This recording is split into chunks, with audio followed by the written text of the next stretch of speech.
तो hello everyone and I welcome you all to Rank Plus. आज इस class में बेसिकली हम करने वाले हैं एक बहुत ही इंपॉर्टेंट टॉपिक, एरर्स। चाहे आपका कोई भी एग्जाम हो, एरर्स के ऊपर क्वेश्चंस आते ही आते हैं। एंड आप नॉर्मल लाइफ में भी तो बहुत सारे एरर्स करते हैं, कई बार क्वेश्चंस कर देते हैं, आप कहते हैं कि सिली मिस्टेक कर दी, कई बार करते हैं बोलते हैं कि ब्लंडर कर दिया, और कई बार आपकी गलती की वजह से आपके नेगेटिव मार्क्स आ जाते हैं, है ना। आज की इस क्लास में यूनिट्स एंड मेजरमेंट में हम पढ़ने वाले एरर, आपको बहुत ही बेहतरीन लेक्चर लगेगा क्योंकि इसमें बहुत ही एक तो बहुत ही ज़्यादा स्कोरिंग टॉपिक है और मल्टीपल टाइम्स देखा गया है कि क्वेश्चंस जो हैं वो एरर से हमें देखने को मिल जाते हैं। ठीक है, तो hello everyone, hello Pandey ji, and कौन है, एकांशी। आज का लेक्चर का फ्लो हमारे पास यही रहेगा कि यहाँ से हम जो काम करेंगे, सबसे पहला काम हम यहाँ पर ये करेंगे। सबसे पहले हम एरर्स पढ़ेंगे, एरर्स के बाद एरर्स की कैलकुलेशन पढ़ेंगे। सबसे पहले हम चीज़ों को सीखते हैं कि कैसे हम आगे बढ़ते थे, तो बिल्कुल बेसिक से हम स्टार्ट करते हैं। तो पहली चीज, पहले फर्स्ट थिंग फर्स्ट, कि एक्चुअली हम मेजरमेंट कैसे करते हैं। अगर मुझे किसी चीज की मेजरमेंट करनी है तो कैसे हम मेजरमेंट करेंगे। एक सिंपल सा एग्जांपल लेता हूं कि अगर मैं कहूं कि मैं किसी चीज का मास या फिर वेट को मेजर कर रहा हूं, तो मैंने कहा कि अगर मैं किसी चीज का मास कंपेयर कर रहा हूं तो हमारे पास एक स्टैंडर्ड मास होना चाहिए। भाई एक साइड हमने क्या रख रखा है, स्टैंडर्ड मास रखा हुआ है यहाँ पे। मुझे पता है कि ये हमारे पास क्या होता है, स्टैंडर्ड मास है। और उस स्टैंडर्ड मास के साथ हम क्या कर रहे हैं, कंपैरिजन कर रहे हैं। कंपैरिजन करने के लिए इस तरीके का एक डिवाइस बनाया गया है, इसको वेइंग स्केल कहते हैं। यहाँ पर आपने एक स्टैंडर्ड मास रख दिया, यहाँ पर आपने क्या रखा, जो भी आप आइटम्स को कैलकुलेट कर रहे हैं, इसको आप कंपेयर कर रहे हैं। अगर ये बिल्कुल बीचों बीच आ गए, यानी कि वेट आपके पास बराबर है। अगर नहीं आया तो फिर आप कहेंगे कि कुछ ना कुछ डिफरेंस हमारे पास है। ठीक है, और जो डिफरेंस आपके पास आएगा आप उसको कहेंगे कि ये एरर है। फिर अगर मैं बात करूं कि आपको अगर मेजर करनी है लेंथ, तो लेंथ को मेजर करने के लिए आप क्या करेंगे, भाई लेंथ को मेजर करने के लिए हम लेंथ की टेप यूज करते हैं, एक स्केल यूज करते हैं। और आपने देखा होगा कि इस तरीके से आप अपनी भी हाइट को मेजर करते हैं कि आपकी हाइट कितनी है। ठीक है, फिर अगर मैं बात करूं कि आपको टाइम मेजर करना है, तो टाइम मेजर करने के लिए अभी हमारे पास बहुत ही सोफिस्टिकेटेड डिवाइसेस हैं। और इवन बिल्कुल माइक्रो सेकेंड्स की भी हम क्या है कैलकुलेशंस कर लेते हैं। ओलंपिक्स में अगर आप देखेंगे जो क्लॉक होती है, वो कितना मतलब प्रिसाइज नोटिफिकेशंस देती है, और प्रिसाइज हम मेजर करते हैं कि हमारे पास इसने वर्ल्ड रिकॉर्ड बना दिया है। पहले के जमाने में पता है क्या होता था, टाइम अगर किसी को मेजर करना होता था, जो साधु संत रहते थे, चाइना में अगर हम बात करें तो दे यूज इंसेंस, जो स्टिक होती थी ना, अगरबत्ती वगैरह, उनको यूज करते थे। उनके पास अलग अलग अगरबत्ती होती थी, अलग अलग अगरबत्ती अलग अलग टाइम तक चलती थी। ठीक है, आप ऐसा मान सकते हैं कि आपके पास वहां पे इस तरीके से स्टिक होती थी। तो ये ऐसे मतलब खुशबू भी देती रहेगी, खुशबू के साथ साथ थोड़े टाइम के बाद ये क्या होगी, हमारे पास खत्म हो जाएगी।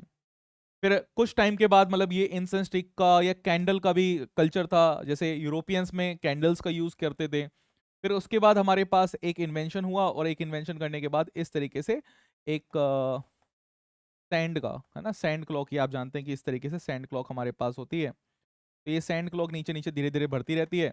आपके पास इसका भी यूज किया गया। बट नाउ हम क्या यूज करते हैं, हम यहाँ पर बहुत सारे कांस्टेंट टर्म्स के साथ कंपैरिजन करना पसंद करेंगे, बिकॉज ये जो कांस्टेंट टर्म्स रहती हैं फिक्स रहती है। बिकॉज आप देखेंगे सैंड को, तो सैंड अगर जैसे बारिश का मौसम है, बारिश के मौसम में ह्यूमिडिटी ज़्यादा होगी, तो सैंड पार्टिकल्स जो होंगे वो चिपक जाएंगे। चिपकने की वजह से हो सकता है कि हमारे पास वो फ्रिक्शंस प्रोवाइड करने लग जाएंगे, तो टाइम में एरर आने के चांसेस बढ़ जाएंगे। इसी तरीके से अगर मैं मेजरिंग स्केल की बात करूं, तो जैसे हम एक कहते हैं ना कि अगर मैंने टेप यूज करी है या फिर कुछ भी कोई भी मटेरियल आप यूज कर रहे हैं, जैसे प्लास्टिक की टेप आपने मान ली, उसमें स्केल है, तो आपके पास सर्दियों में गर्मियों में उसके श्रिंकेज या फिर एक्सपेंशन हो सकता है। या फिर आप कोई मेटल का स्केल अगर यूज कर रहे हैं, तो उसमें भी हमारे पास क्या हो सकता है, वो भी एक्सपेंड हो सकता है, वो क्या कहते हैं, श्रिंक भी हो सकता है। तो हम जनरली जो कंपैरिजन रहता है, यानी कि जो स्टैंडर्ड क्वांटिटी लेना चाहते हैं, उस स्टैंडर्ड क्वांटिटी को हम लेते हैं जो कांस्टेंट है, उसके साथ कंपैरिजन करके फिर हम आगे बढ़ते हैं। और कोई भी क्वांटिटी अगर मुझे मेजर करनी है, तो जैसे कि मैं कह रहा हूं कि कोई भी क्वांटिटी की अगर हम मेजरमेंट कर रहे हैं, उस क्वांटिटी की मेजरमेंट को हम शो करते हैं कि नंबर इनटू जो हमने एक स्टैंडर्ड यूनिट चूज करी है, उसके साथ हम मल्टीप्लाई कर देते हैं। ठीक है, तो भी हमने एक स्टैंडर्ड यूनिट चूज करी है, उसको हम ये है यहाँ पे ले लेते हैं। ये काम हमारे पास रहता है, quantity number into standard unit जो हमारे पास रहती है उसको हम यहाँ पे चूज कर लेते हैं। जैसे आप एग्जाम्पल के लिए अगर मैं आपको बोलूँ तो एग्जाम्पल के लिए आप ऐसा बोल सकते हैं जैसे 5 मीटर, तो 5 हमारे पास नंबर है और मीटर आपके पास यूनिट है। आप ऐसा बोल सकते हैं 5 फीट, तो 5 हमारे पास नंबर है, फीट आपके पास क्या है, स्टैंडर्ड यूनिट है जिसका आप यूज कर रहे हैं। तो फीट और मीटर दोनों अलग अलग चीजें हमारे पास होती है। ठीक है, चलिए आई होप कि मेजरमेंट तो आपको पता है कि हमारे पास अलग अलग तरीके रहते हैं, और पहले ये मेजरमेंट सिलेबस में होती थी कि कैसे हम टाइम की मेजरमेंट करते हैं, कैसे हम इसकी मेजरमेंट करते हैं, बट अब हमारे पास मेजरमेंट सिलेबस में नहीं है कि मेजरमेंट मास की कैसे करी जाती है, टाइम की कैसे करी जाती है। आप अपने दिमाग में रखिए कि हम बहुत सारे स्टैंडर्ड्स का यूज करते हैं, जैसे पाई। पाई एक कांस्टेंट वैल्यू होती है, पाई की वैल्यू हमारे पास होती है 3.14। अब उस वैल्यू को यूज करके हम कुछ चीज बना दें कि हम कह दें कि ये स्टैंडर्ड है। ठीक है, तो वैसा ही काम कुछ हमने यहाँ पर किया है। ठीक है, गुड इवनिंग एकांशी एंड वैभव पांडे। अब एक गेम है, इसे कहते हैं चाइनीज विस्पर गेम।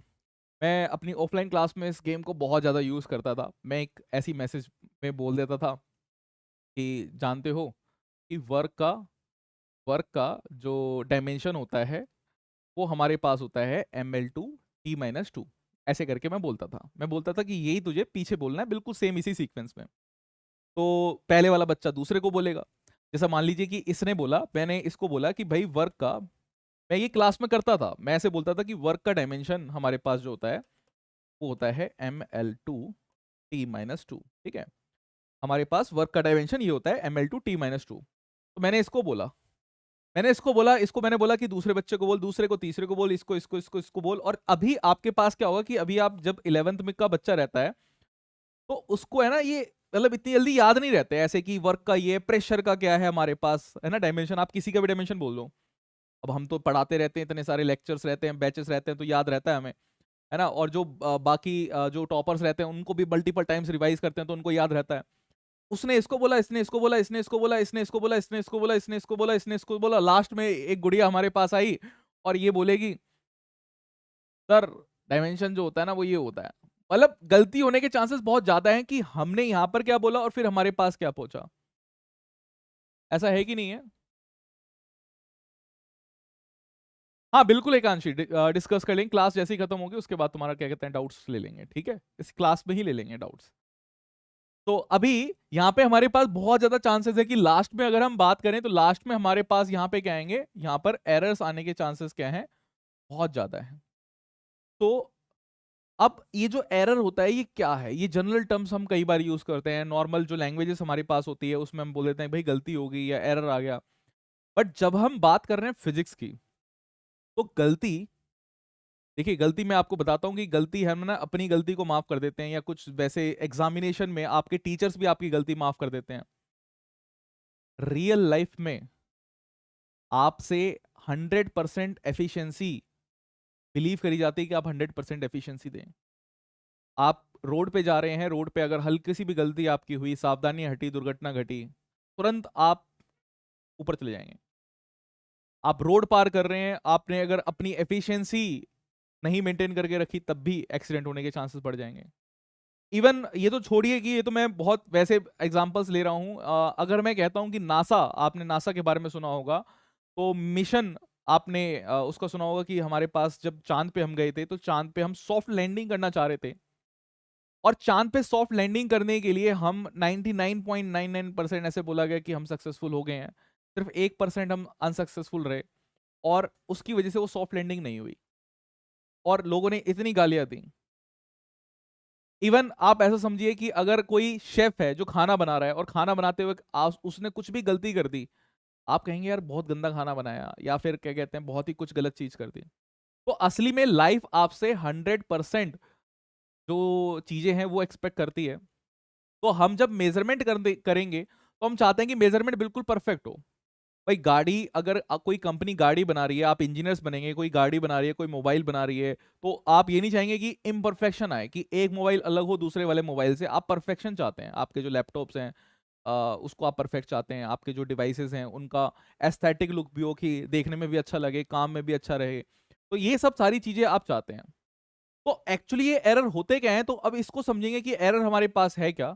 तो बेसिकली एरर को अगर मैं सिंपली बताऊं कि एरर हमारे पास क्या है, कोड भी अगर आप कोडिंग करते हैं, आप अगर कंप्यूटर साइंस आपके पास है तो उसमें भी हमारे पास क्या है, एरर्स आते हैं। तो एरर्स का बेसिक मतलब हमारे पास होता है कि डेविएशन हो गई है, यानी कि आपकी कुछ एक एक्सपेक्टेशन थी और हमारे पास जो एक्चुअल वैल्यू आई उसमें कुछ हमारे पास क्या हुआ, चीजें अलग हो गई।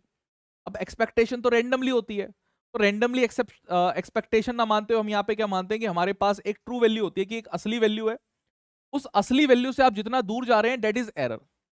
इस पे ऐसा समझ सकते हैं कि आपने ऐसे एक वो टारगेट वाला आपने देखा होगा ना, इस तरीके से एरो वाला जो गेम होता है, तो हमने ऐसा मान लिया कि हमारे पास एरो वाला गेम है और बिल्कुल जो सेंटर पॉइंट रहता है उसमें 10 नंबर मिलते हैं।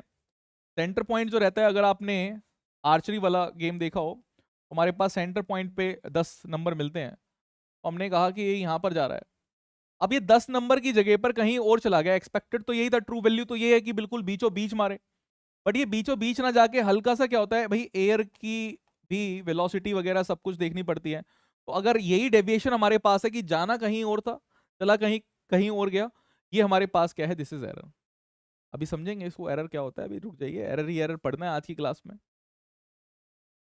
तो एरर है क्या, एरर का सिंपली से अगर मैं मतलब बोलना चाहूं तो एरर का एक छोटा सा मतलब हमारे पास होता है डेविएशन, यानी कि हमारे पास अपनी ट्रू वैल्यू से वो क्या है, अलग हो गया।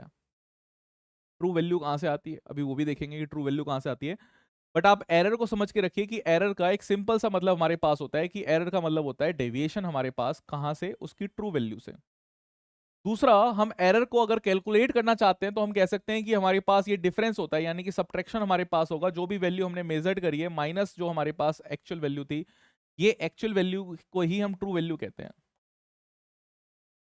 ठीक है, तो ये नए नाम है कि ट्रू वैल्यू, एक्चुअल वैल्यू, इन सब का मैं यूज करूंगा। तो अगर मैं एरर की बात करता हूं कि एरर आपके पास क्या हुआ, तो एरर को आप ऐसा बोल सकते हैं कि एरर हमारे पास क्या है, बेसिकली एक डिफरेंस है, एक सब्ट्रैक्शन हम जब कर रहे हैं। तो जो भी आपके पास एक एक्चुअल वैल्यू थी, मैंने कहा कि भाई ट्रू वैल्यू हमारे पास थी, इस ट्रू वैल्यू में से अगर आप माइनस कर दें जो भी मेजर्ड वैल्यू, या जिस वैल्यू को आप तब देख रहे हैं कि इस वैल्यू में कितना एरर है, इसको अगर माइनस कर देंगे तो आपके पास क्या है, एरर यहां पर आ जाएगा। ठीक है, so error is equals to true value minus of measured value, ये हमारे पास एरर होता है। अब एरर आ तो रहा है, एरर हम सबको पता है कि हम कुछ भी काम करते हैं एरर आने के चांसेस बहुत ज्यादा है। बट एरर का मेन रीजन क्या होता है, तो एरर की अगर हम रीजंस की बात करें तो हमारे पास हम एरर्स को दो तरीके से क्लासिफाई कर सकते हैं।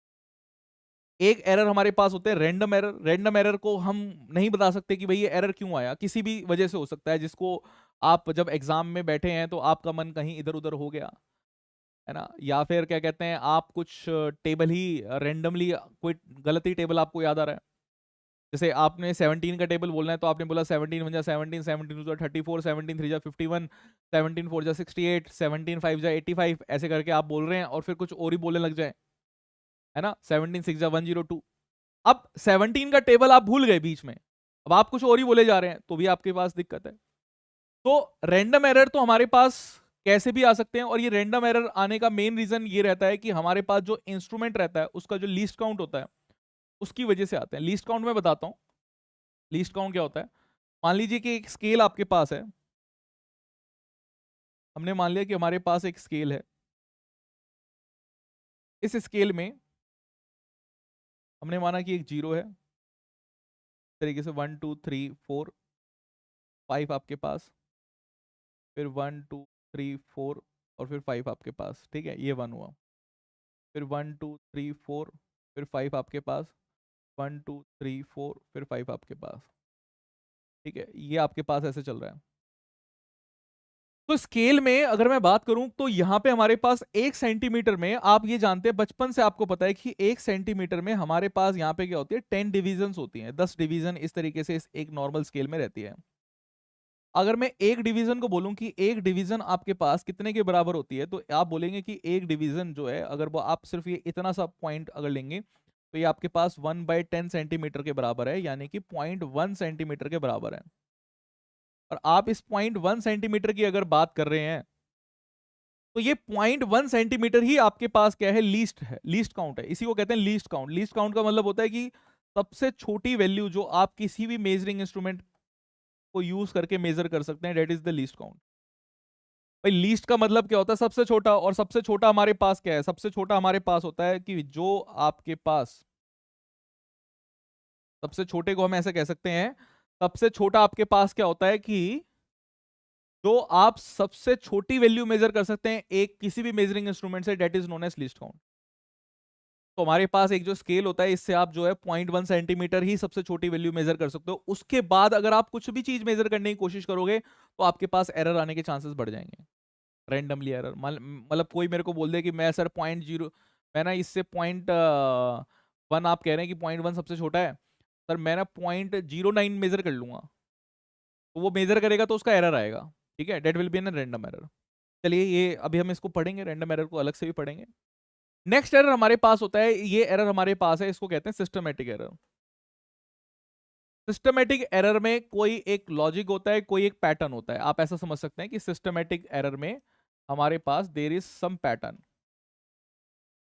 आप एक पैटर्न समझ सकते हैं कि अच्छा ये एरर आ रहा है तो इसका मतलब क्या है। रैंडम एरर की अगर मैं बात करूं, रैंडम एरर में कोई पैटर्न नहीं होता, देयर इज नो पैटर्न।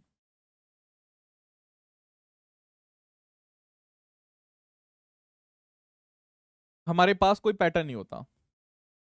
ठीक है,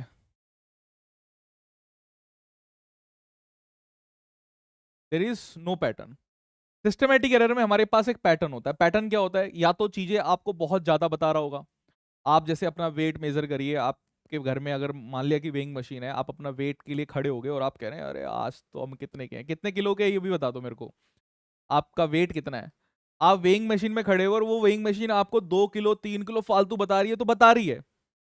ठीक है, अब वो 3 किलो वो हर किसी को फालतू बताएगी, तो that is known as systematic error, कि उसमें आपको पता लग रहा है कि 3 किलो हमेशा एक्स्ट्रा ही आएगा। अगर मान लिया कि 3 किलो कम आ रहा है, तो वो भी एक सिस्टमेटिक एरर हो गया कि कम आ रहा है। ठीक है, तो हमारे पास यहाँ पे कोई ना कोई एक पैटर्न होगा, कोई ना कोई एक डायरेक्शन होगी कि या तो चीजें हमें ज्यादा बताएगा या तो हमें क्या है, कम बताएगा। दूसरे तरीके से आप ऐसा भी कह सकते हैं, मान लीजिए कि आजकल बारिश चल रही है, तो बारिश का मौसम है, साइकिल आप सभी ने चलाई होगी। अब साइकिल बारिश के मौसम में अगर आपका जो टायर है वो गीला हो चुका है ना, पानी में जाते जाते, और आपने अगर ब्रेक अप्लाई किए, ब्रेक अप्लाई आप कर दोगे बट फ्रिक्शन ही नहीं होगी, क्योंकि फ्रिक्शन की वजह से आपके टायर्स जो होते हैं वो रुकते हैं, और फ्रिक्शन कम है, तो आपको पता है कि यार ब्रेक आप अप्लाई करोगे तो साइकिल जो है ना वो बहुत दूर जाके रुकेगी। तो ये तो हमेशा रुकेगी ना, यानी कि आप जो डिस्टेंस पहले, डिस्टेंस आपके पास पहले तुरंत आप ब्रेक अप्लाई करते थे जल्दी रुक जाती थी साइकिल, अब अगर बारिश में आप ब्रेक अप्लाई करोगे तो आपके पास चीजें आगे जाएंगी। ठीक है, तो ये जो एरर्स होते हैं जिसमें कुछ पैटर्न्स हमारे पास रहता है, इनको कहते हैं सिस्टमेटिक एरर्स। क्या ये बात समझ में आ रही है? पांडे जी, एकांशी, अपना अपना वेट तो बता दो भाई, कितने कितने किलो के हो। अब सिस्टमेटिक एरर में भी हमारे पास फर्दर क्लासिफिकेशन है कि कहां कहां से क्लासिफिकेशन हमारे पास होती है। तो पहला एक एरर हमारे पास रहता है पर्सनल एरर, दूसरा है इंस्ट्रूमेंटल एरर, और तीसरा है हमारे पास एक्सपेरिमेंटल एरर। मैं इसको कहता हूं पाई। सिस्टमेटिक एरर को मैं बोलता हूं पाई। पाई में मैंने आपको बता दिया, पहला आपके पास है पर्सनल, आपके पास सेकंड है इंस्ट्रूमेंटल,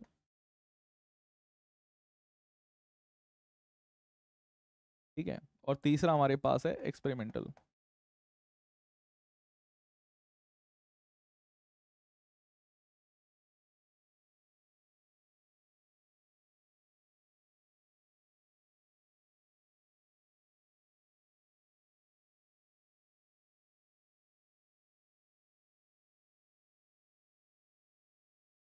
ये हमारे पास एरर्स हैं।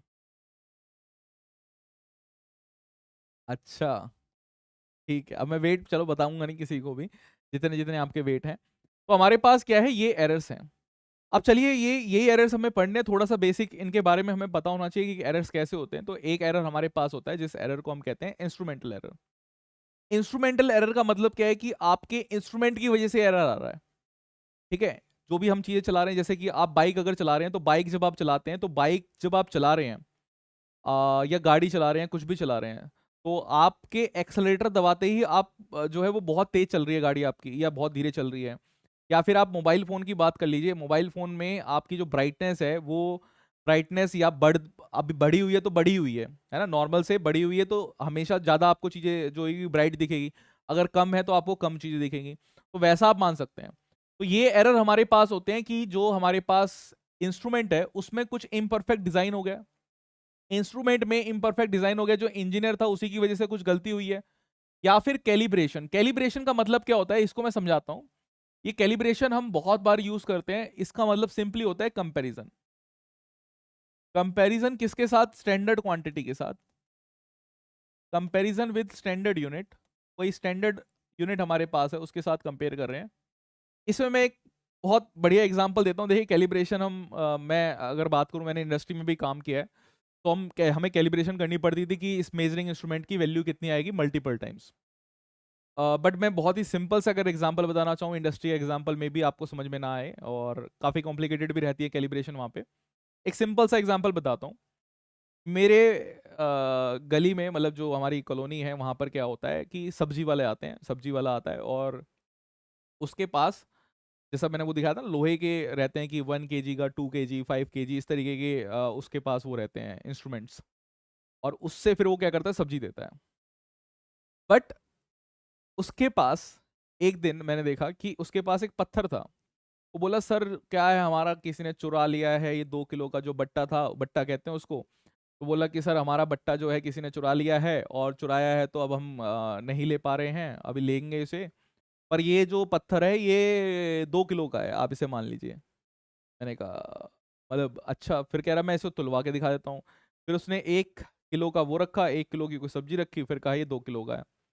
तो ऐसा रहता है कि आपने कंपैरिजन करके आप किसी भी चीज को, अगर एक स्टैंडर्ड यूनिट के साथ आपने कंपेयर कर लिया, उसको आप फिर बाद में यूज कर रहे हो, that is known as calibration. ठीक है, तो हमारे पास की बढ़िया तरीके से कैलिब्रेशन नहीं हुई मशीन की, उससे भी हो सकता है। इसका एक एग्जांपल मैं आपको देता हूं। मान लीजिए यहां पर मैंने 2 एग्जांपल्स ले रखे हैं। आप सभी ने मतलब कॉपी तो आप यूज करते ही हैं, पढ़ाई कर रहे हैं तो अभी, है ना, मैं ये मान के चलता हूँ कि इतना भी वो नहीं हुआ कि आप सीधा आईपैड या पैड्स में लिख रहे हैं सीधा सीधा। कॉपी पेन तो आप यूज करते ही होंगे। कॉपी पेन में आपने देखा होगा कि कई बार आपके पास जो नोटबुक आ जाती है या इवन बुक्स भी आ जाती है आपके पास, उनकी कटिंग जो होती है वो इवन कटिंग नहीं होती। आपको दिखेगा कि कई बार पेज जो है वो बाहर की तरफ निकल रहा है, अंदर की तरफ निकल रहा है, कई बार पेज जो है वो फोल्ड होके आ चुके हैं आपके पास अंदर ही अंदर। वो किसकी वजह से होता है? वो इंस्ट्रूमेंटल एरर की वजह से है, कि इंस्ट्रूमेंटल एरर है। ऐसे ही जो न्यूज़पेपर होते हैं, न्यूज़पेपर की कटिंग होती है, तो न्यूज़पेपर कट कैसे होगा? मतलब ऐसे न्यूज़पेपर जा रहा है एक ट्रे के, ऐसे ट्रे चलती है, और फिर एक न्यूज़पेपर ऐसे एकदम से क्या होता है, कट होता है। ब्रिटानिया, मतलब ये जो फैक्ट्रीज होती हैं दूध मतलब बिस्किट जो बनाती हैं, इन ये फैक्ट्रीज जो होती हैं, तो बिस्किट के नीचे आपने देखा है इस तरीके से, मतलब जो शेप सी रहती है। भाई बिस्किट के तो ऊपर एक शेप है वो है, बिस्किट के नीचे भी शेप होती है। बिस्किट के नीचे वाली जो शेप होती है वो पता है किस चीज की शेप होती है? वो होती है ट्रे की। ये ऐसी जो ट्रे चल रही है, नीचे जो बेल्ट चल रही है ये एस्केलेटर वाली, इसकी शेप होती है। जब आप बिस्किट इसमें डालते हैं, इसके ऊपर अगर चलता है तो ये इसी के ऊपर चलता है ना, वो हीट हीट, मतलब ऊपर से हीटिंग चलती रहती है, वो गर्म होता रहता है biscuit.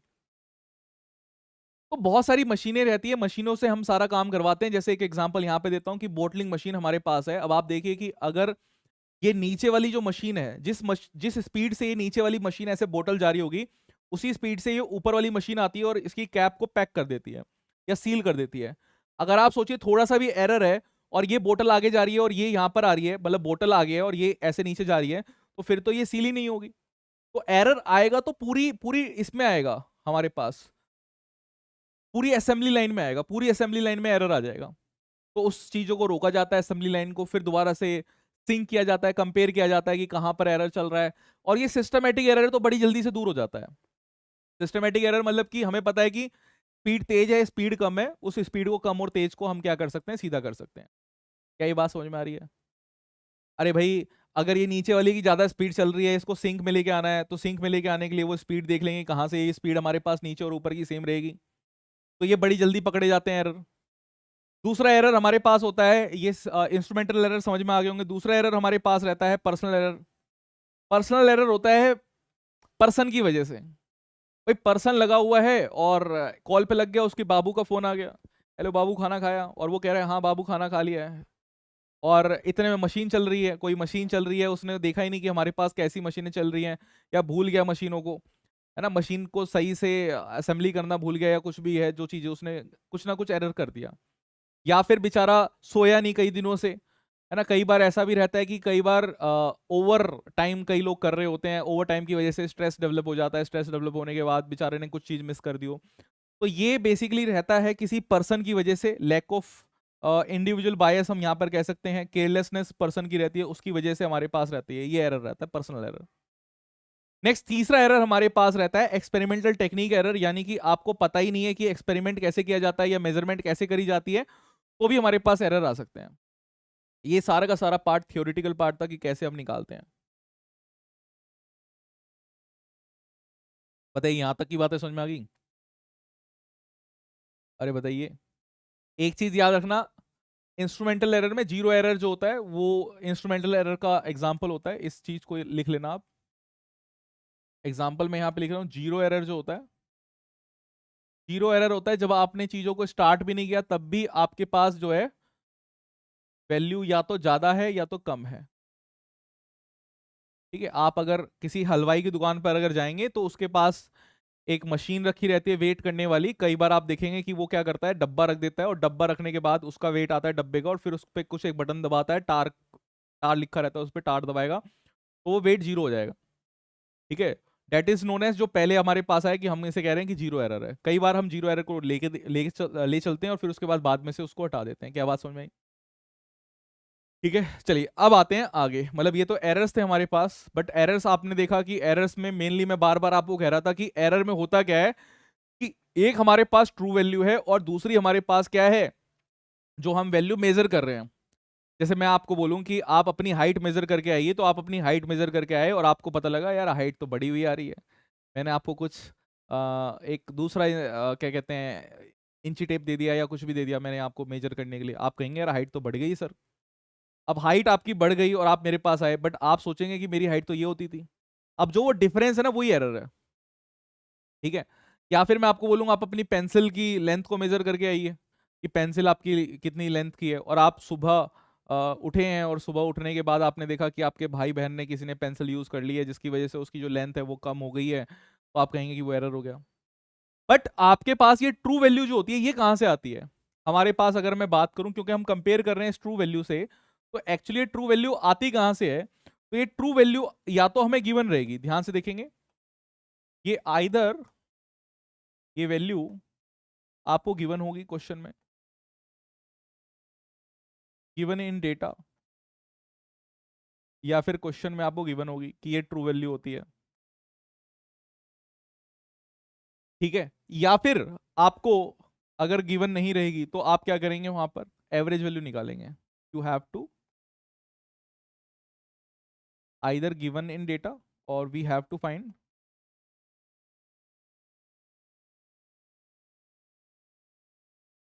We have to find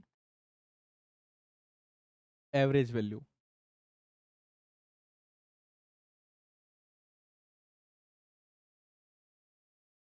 average value of measured value, जितनी भी मतलब कुछ सेट ऑफ डेटा हम लेंगे। ठीक है, average value of measured value, या फिर आपके पास जो भी डेटा रहेगा उसका एवरेज निकाल लेंगे, जो भी उसके आपके पास डेटा है उसका एवरेज निकाल लेंगे। तो ये दो चीजें हमारे पास रहती है, किसी भी चीज का यूज करेंगे, आइदर दिस और दिस, ये आपके पास रहेगी average value, true value. Sir which is most reliable device from which we are not get any error? ऐसा कोई भी डिवाइस नहीं है जिसकी वजह से एरर ना आए।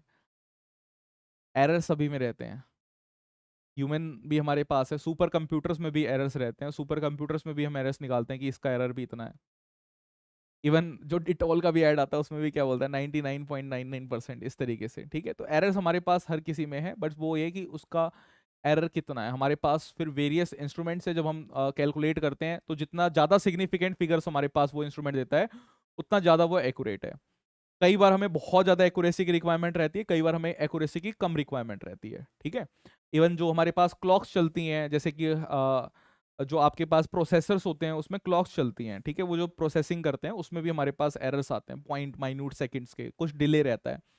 आपने देखा होगा कंप्यूटर्स भी हैंग हो जाते हैं, तो वो भी एरर्स है आपके पास। ठीक है, तो ये हमारे पास है। और एरर्स की अगर हम बात करते हैं तो एरर आपके पास एक्चुअली क्या होता है, एरर को जैसा मैंने कहा था कि एरर को हम ये लिखते हैं कि हमारे पास एक ट्रू वैल्यू है और ट्रू वैल्यू में से हम माइनस कर देते हैं जिस भी वैल्यू को हम देख रहे हैं। ठीक है, मेजर्ड वैल्यू की बात करें या फिर कंसर्न्ड वैल्यू की बात करें, जिस भी वैल्यू को आप देख रहे हैं। तो ये सिंपल सा तरीका आपके पास होता है जिस तरीके से आप क्या कर सकते हैं, एरर को निकाल सकते हैं। ठीक है, ये सिंपल सा तरीका आपके पास है जिस तरीके से आप एरर को फाइंड आउट कर सकते हैं। आगे आते हैं। नेक्स्ट यहाँ पर देखिए एक क्वेश्चन आपके पास है। तो रैंक प्लस स्टूडेंट्स की प्रैक्टिकल फाइल का डेटा आपके सामने दिया हुआ है कि एक एक्सपेरिमेंट कर रहे हैं आप, ओम्स लॉ का एक्सपेरिमेंट। आई होप कि आपने ओम्स लॉ का एक्सपेरिमेंट किया होगा क्लास 10th में, लैब में जाके आपने ओम्स लॉ पढ़ा होगा। ओम्स लॉ आपको कहता था V is equal to I R, और आप कहते थे कि R तो आपके पास कांस्टेंट वैल्यू है। अब ये तो आपने थ्योरी में पढ़ा। अब थ्योरी में आपने पढ़ रखा है कि R तो आपके पास कांस्टेंट वैल्यू होती है, और आपने कहा कि आज तो प्रैक्टिकल लैब में जाएंगे, और प्रैक्टिकल लैब में आपने देखा कि यार ये तो R की वैल्यू अलग अलग आ रही है। आप जब 5 वोल्टेज लगाते हैं 2 एम्पेयर करंट आता है, 10 वोल्टेज लगाते हैं यानी कि आपने करंट को वोल्टेज को डबल किया, वोल्टेज डबल करते ही आपके पास करंट डबल हो जाना चाहिए था, 4 आना चाहिए था, बट 3.8 आ रहा है। रेजिस्टेंस यानी कि आपके पास आएगा 2.6। अगली बार आप वोल्टेज की अगर बात करेंगे 12 वोल्ट आपके पास है, और 12 वोल्ट आपने थोड़ा सा मतलब 2 वोल्ट वोल्टेज को बढ़ाया, करंट आपके पास 6.2 एम्पेयर आ गया, यानी रेजिस्टेंस आपके पास 1.9 आया। फिर आपने 15 वोल्ट कर दिया, 7.5 आया, 2 एम्पेयर आपके पास 2 ओम आपके पास क्या है, रेजिस्टेंस आया। अब ये रेजिस्टेंस तो कांस्टेंट होता है, इसका मतलब आपके पास क्या होगा, आप इस वैल्यू को क्या लेंगे, आपके पास कोई डेटा दिया नहीं हुआ तो ट्रू वैल्यू आपके पास क्या कंसीडर करेंगे, तो ट्रू वैल्यू हमारे पास होगी यहां पे जो इसका मीन होगा। अब मीन कैसे निकाला जाता है, मीन निकाला जाता है सम ऑफ डेटा, जो भी हमारे पास डेटा है उसका सम कर दो, sum of data divided by number of data. कितना डेटा है आपके पास, यही तो मीन होता है भाई। सम ऑफ डेटा, जो भी डेटा आपके पास है, divided by number of data की कितना डेटा है। तो अगर मैं यहां पे बात करूं तो आप ऐसा बोल सकते हैं सम ऑफ डेटा की, देखिए अगर मुझे यही ट्रू वैल्यू निकालनी है कि आर की ट्रू वैल्यू कितनी है, तो रेजिस्टेंस की अगर मुझे ट्रू वैल्यू निकालनी है तो मैं क्या कह सकता हूं कि हमारे पास क्या होगा, 2.5 plus 2.6 plus 1.9 plus 2 divide by 3 4 5 and 4 है, 4 डिवाइड बाय 4 हमारे पास हो जाएगा। तो इनको ऐड करो एक बार और बताओ कितना आ रहा है। ये आपके पास कितना आ जाएगा, 6 5 11 11 9 आपके पास 2, तो ये 2 आपके पास आ गया, 4 5 6 7 9 ओम आपके पास आ जाएगा, आ रहा है। 1 2 3 4 5 6 7, तो 9 ओम आपके पास आ गया, 9 डिवाइड बाय 4 आपके पास आया, तो 9 डिवाइड बाय 4 ओम आपके पास आ रहा है। और 9 डिवाइड बाय 4 को अगर हम करेंगे तो आपके पास क्या आ जाएगा भाई, पूरा का पूरा करके दिखा रहे हैं, देखिए 4 टू जाए 8 आपके पास, फिर ये 1 बचेगा, फिर यहाँ पर आप एक जीरो लेके आइए, ये आपके पास 10 हो जाएगा, ये आपके पास पॉइंट, फिर आपके पास आएगा 2 8 2 5, तो आपके पास कितना आ जाएगा, आपके पास आ जाएगा 2.25। दैट मीन्स कि हमारे पास जो आर की आप ट्रू वैल्यू लेंगे वो आपके पास रहेगी 2.25 ओम। तो आर की आप एग्जैक्ट वैल्यू अगर लेंगे तो वो आपके पास ट्रू वैल्यू रहेगी 2.25 ओम। अब देखिए यहाँ पे हमें ट्रू वैल्यू नहीं गिवन थी, नहीं गिवन थी तो हमें निकालनी पड़ी, अगर गिवन रहती तो बढ़िया थी, अगर यहाँ पे नहीं है तो हमें निकाल ली मीन निकाल के। क्या ये बात समझ में आई, जल्दी बताइए। वैभव पांडे समझ में आया, एकांशी। अब चीजें हम आगे बढ़ रहे हैं, कैलकुलेशंस न्यूमेरिकल्स की तरफ जा रहे हैं, जो असली काम है उसकी तरफ जा रहे हैं। अब तक तो एरर की कहानी चल रही थी कि कहानी क्या है, एरर है क्या, एरर आ क्यों रहा है। अब हम यहाँ पे बात कर रहे हैं कि एरर किस तरीके से हैंडल किया जाएगा। एकांशी, वैभव पांडे, अबे समझ में आया, ठीक है। चलिए, यहाँ पे हमारे पास एक कोको कोला की बोतल है। देखिए कोको कोला इतनी बड़ी कंपनी है बट वो भी बनाते वक्त एक एरर कर देती है। उसकी जो बोतल रहती है, उसकी बोतल की जो लेंथ है, छोटी बोतल जो हमारे पास होती है 330 मिलीमीटर के लगभग लगभग रहती है, बट उसमें भी कुछ ना कुछ एरर हमारे पास आ सकता है, ठीक है। तो ये आपको दे रखी है यहाँ पे 330 millimetre, 334 millimetre, 332 millimetre, 333 millimetre, 331 millimetre. आपको बताना है ट्रू वैल्यू क्या होगी, ABCD में से जल्दी से ट्रू वैल्यू बता दो, कौन सी ट्रू वैल्यू है। ये तो बोला क्वेश्चन में, calculate the true value. True value बताइए, जल्दी से कैलकुलेट करें, जल्दी से। और क्लास 10th का वो स्टैटिस्टिक्स वाला चैप्टर अगर आपको याद है तो एवरेज निकालना बड़ा आसान रहता था। मैं वो भी बताऊंगा आपको, और नॉर्मली तरीके से भी बताऊंगा कि किस तरीके से निकाल लेंगे जल्दी से। वैभव पांडे, एकांशी जल्दी से निकालेंगे और बिना कैलकुलेटर के यूज करेंगे। चीते की चाल, बाज की नजर और मनोज सर की कैलकुलेशन पे संदेह बिल्कुल नहीं करना है, ठीक है। आपको कैलकुलेशन बड़ी फास्ट करनी है, सोचना है, कई बार तो आंसर्स आपके सामने ही रहते हैं।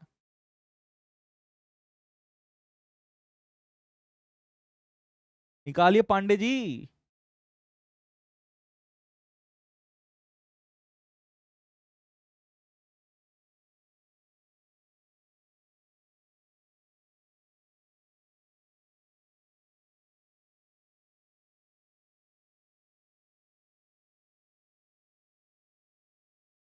इस पे करना क्या है सर? अरे यार, कहानी खत्म हो गई। इसमें ट्रू वैल्यू निकालनी है, कैलकुलेट द ट्रू वैल्यू। इतनी अंग्रेजी समझो, कैलकुलेट जो लिखा हुआ है।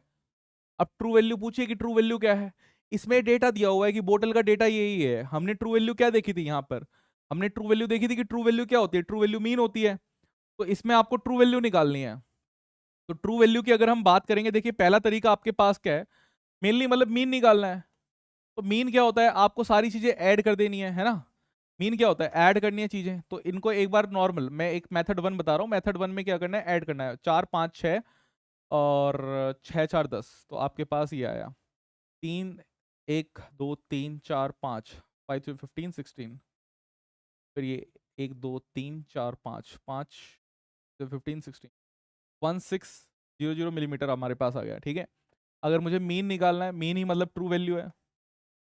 Mean value is equal to true value. और ट्रू वैल्यू हमारे पास क्या है, इसी को एवरेज वैल्यू भी कहते हैं भाई, कुछ भी लिख लें सब सेम है, सब नाम अलग अलग हैं। ये आपके पास क्या होगी, ये आपके पास होगी 1660 डिवाइडेड बाय कितना है, ये 5 है। इसे कट करिए 5 के टेबल से। 5 3 जा 15, 5 3 जा 15, 5 2 जा 10। बस काम खत्म। आपके पास ये आ गया 332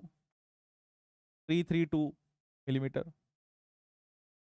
332 मिलीमीटर। This is method 1। ये मेथड 1 है कि आपके पास ये आ गया कि 332 मिलीमीटर हमारे पास हो गया। अच्छा, अब एक चीज देखो, अब क्लास 10th में आपने एक काम और किया था, एज्यूम्ड मीन वाला मेथड, याद है एज्यूम्ड मीन? कि इसमें से किसी को भी ऐसा खुश नसीब बना दो, इसमें से किसी को भी ऐसा खुश नसीब बना दो कि आप बोलें कि भैया यही एवरेज आनी चाहिए। तो मैंने ये मान लिया कि मेरे पास यही खुश नसीब है। मैंने मान लिया कि ये मेरे पास एज्यूम्ड मीन है। ये अगर मेरे पास एज्यूम्ड मीन है, मतलब ये मीन होना चाहिए, मैंने मान लिया कि ये 330 आना चाहिए। अब आपने देखा एक डेटा आपके पास है, वो तो 4 मतलब +4 है, उससे ज्यादा है एज्यूम्ड मीन से। आपने देखा ये कितना है, +2। फिर आपने देखा, इसको मैं कह रहा हूँ एज्यूम्ड मीन, इसको मैंने लिखा ये है एज्यूम्ड मीन, मतलब मैंने मान लिया कि ये मीन है, ठीक है। Assumed mean. आई होप कि ये वाला मेथड आपने किया हो, क्लास 10th में तो रहता था, मेरे को अपने अपने जमाने का याद है। ये मैंने लिखा +3, ये हमारे पास आया +1। तो ये आया 4 5 6 7 8 9 और ये 10, 10 आपके पास आ गया, ठीक है। तो आपको पता लगा कि 10 आपके पास आया, तो ये मेथड 2 हमारे पास। मेथड 2 में आपके पास मतलब मेरे पास जो ट्रू वैल्यू आएगी, तो true value is equals to assumed mean plus जो आपके पास डेटा आया 10 डिवाइड बाय 5। तो इसको आप कर देंगे तो ये आपके पास कितना आएगा, 2। एज्यूम्ड मीन +2 हमारे पास आ गया, यानी कि आपके पास 332 मिलीमीटर आ गया। कहीं से भी निकाल लो वो आ जाएगा, ठीक है। चलिए, दोनों ने सही निकाला। ओहो, देख रहे हो बैटिंग। अब मैं खड़ा हूं मैं यहाँ पर, ठीक है। अब मैं खड़ा हूं मैं यहाँ बैटिंग करने के लिए। रैंक प्लस में क्या है, क्रिकेट की सीरीज हो रही है। तो मनोज सर की बैटिंग का डेटा है कि मैंने पहले मैच में 0 रन मारे। पहले मैच में भाई मतलब बॉल पता नहीं लगते ना कहाँ कहाँ पर है, मतलब हम कहाँ पर खेल रहे हैं, हम स्टेडियम में खेलने वाले बंदे, हमें वहाँ पर वो जगह वैसे ही लोकल जगह में खिला देते हैं। तो पहले मैच में हमने 0 रन मारे। अगले मैच में हम फॉर्म में आ गए, 48 रन मारे। फिर अगली बार 20 24 नॉट आउट है, ठीक है, 8। इस तरीके से चल रहा है हमारे पास डेटा। अब आपको बताना है कि मेरी ट्रू वैल्यू क्या है, मतलब मुझे कोई अगर अपनी टीम में लेना चाहता है तो ट्रू वैल्यू क्या रहेगी ये बताना है, जल्दी से बताएंगे। एकांशी, जल्दी से बताएंगे भाई, डेटा मेरा चल रहा है यहाँ पे। एनीवन? जल्दी जल्दी कैलकुलेशंस करेंगे कि क्या डेटा रहेगा भाई। इतनी सारी मैंने बैटिंग करी, 5 इनिंग मैंने खेल दी, 5 इनिंग खेलने के बाद कितना रन हमारे पास रहेंगे, यही आपको बताना है। 20 रहेगा। चलिए, वेल गुड, बताने की जरूरत नहीं है क्या है हमारे पास। देखिए आप करेंगे, मेरे को बताते रहो, मतलब डेटा मुझे बताते रहो जो जो आपका आंसर आया।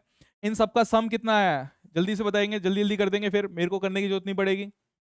इन सबका सम कितना है? एकांशी, यस वेरी गुड। वैभव पांडे, वेरी गुड। सम कितना है भाई? कितना मैंने टोटल कर लिया? 48 प्लस 44, 96 प्लस 4, 100 रन, 100 रन बना लिए। अरे भाई 100 रन बनाए कि नहीं बनाए? 100 रन मैंने बना लिए, 100 रन 5 इनिंग में बनाए। यानी कि एवरेज की अगर मैं बात करूं, ट्रू वैल्यू की अगर बात करें तो ट्रू वैल्यू तो एवरेज ही है। तो आप कहेंगे सर आपने 100 रन बनाए और 5 इनिंग ली तो डिवाइड बाय 5, तो यानी कि आपके पास 20 रन। आप सर 20 रन के बराबर हो। आपको कोई टीम में अगर ले रहा है तो इसका मतलब कि आप उस टीम के लिए 20 रन बनाते हो हर मैच में, वही आपकी ट्रू वैल्यू है। आपने अगर ज्यादा रन बनाए तो वो आप एरर हो जाओगे। चलिए अब हम एरर की बात करते हैं कि एरर, अभी आपको समझ में आया कि एरर क्या होता है, अभी आपको ट्रू वैल्यू समझ में आई। अब तक जो मैंने चीज बताई वो आपने क्या देखा कि ट्रू वैल्यू क्या होती है, ये आपको समझ में आ गया कि ट्रू वैल्यू निकालते कैसे हैं। अगर गिवन रहेगी क्वेश्चन में तो वेल बहुत अच्छी बात है, अगर क्वेश्चन में गिवन नहीं है तो हम खुद से निकाल सकते हैं, हमें नॉर्मल जो एवरेज निकालते हैं वही ट्रू वैल्यू है। देखिए फिजिक्स में या फिर मैं कहूं साइंस में या फिर कोई भी सब्जेक्ट अगर आप पढ़ते हैं, उन सब में क्या होता है ना, कुछ होते हैं बेसिक प्रिंसिपल जो कभी चेंज नहीं होंगे। आप आज पढ़ रहे हैं, कल पढ़ रहे हैं, कई सालों के बाद पढ़ेंगे, कभी चेंज होंगे ही नहीं। तो वो आपके क्लियर होने चाहिए। दूसरी चीज होती है कि नाम नाम अलग अलग होते रहेंगे, फैंसी वर्ड्स आते रहेंगे। भाई एवरेज आपने पढ़ रखी है तो नॉर्मल कितना पुराना डेटा है, मतलब एवरेज तो आपने क्लास 10th में पढ़ ली थी, 11th में अगर हम बात करेंगे उसी एवरेज को हम यहाँ पे कह रहे हैं ये ट्रू वैल्यू होती है। अगर बहुत सारा डेटा आपके पास आता है तो उस डेटा में हम ट्रू एवरेज निकालते हैं, ट्रू वैल्यू आ जाती है। तो अब हमारे पास एरर कितने तरीके के होते हैं, जो मेजरमेंट हम एरर की करते हैं उनके अलग अलग नाम है और तरीके भी अलग अलग है उनको निकालने के। पहला जो टाइप ऑफ एरर हमने पढ़ा था, यहां पर देखिए टाइप्स ऑफ एरर जो पहला हमने पढ़ा था वो था कि कॉज क्या था उसका। देखिए ये भी बहुत इंपॉर्टेंट रहता है, बेस्ड ऑन कॉज। यहां पे हमने देखा था कि ये जो एरर था ये बेस्ड ऑन, कि कोई भी हम क्लासिफिकेशन करते हैं तो उसका एक बेसिस होता है। तो इसका बेसिस था बेस्ड ऑन, ये हमारे पास था कॉज। क्लासिफिकेशन हम कर रहे हैं कि कॉज क्या था। अगर कॉज हमें पता ही नहीं है, कॉज रेंडम है, भाई जो आप इंस्ट्रूमेंट यूज कर रहे हैं उसका लीस्ट काउंट इतना है, फिर आप ऐसे ही कुछ भी डेटा ले रहे हैं तो वो रेंडम एरर है। बट अगर हमें पता है कि कोई पैटर्न फॉलो हो रहा है, या तो हमें हमेशा एरर ज्यादा मिल रहे हैं या हमें एरर हमेशा कम मिल रहे हैं, कुछ उसमें पैटर्न आ रहा है, तो उसको कहते हैं सिस्टमेटिक एरर। सिस्टमेटिक एरर 3 तरीके के होते हैं, पर्सनल, इंस्ट्रूमेंटल और हमारे पास एक्सपेरिमेंटल। फिर हम आगे आते हैं, अभी हमें एरर्स को कैलकुलेट करना है कि एरर्स किस तरीके से हम कैलकुलेट करेंगे। तो देर आर 4 वेज हमारे पास जो एग्जाम में पूछे जाएंगे। सबसे पहली चीज हमारे पास आती है एब्सोल्यूट एरर, सेकंड हमारे पास है मीन एब्सोल्यूट एरर, तीसरा हमारे पास है रिलेटिव और फ्रैक्शनल एरर, और चौथा हमारे पास है परसेंटेज एरर। बिल्कुल टेंशन नहीं लेनी है, एक एक इतने सारे एग्जांपल के साथ करेंगे कि आज के बाद आप कहेंगे कि सर ये तो बिल्कुल बहुत ही आसान है, आज ही की क्लास में सब कुछ आ जाएगा। मतलब इवन मैं ये भी नहीं कहूंगा आज की क्लास के बाद कि आपको घर पे बैठ के कुछ करना है, होमवर्क भी नहीं है आज की क्लास का, क्योंकि इतना मैंने यहाँ पर क्वेश्चंस ले रखे हैं कि आपको यहीं क्लियर हो जाएगा जो हमने पढ़ा है।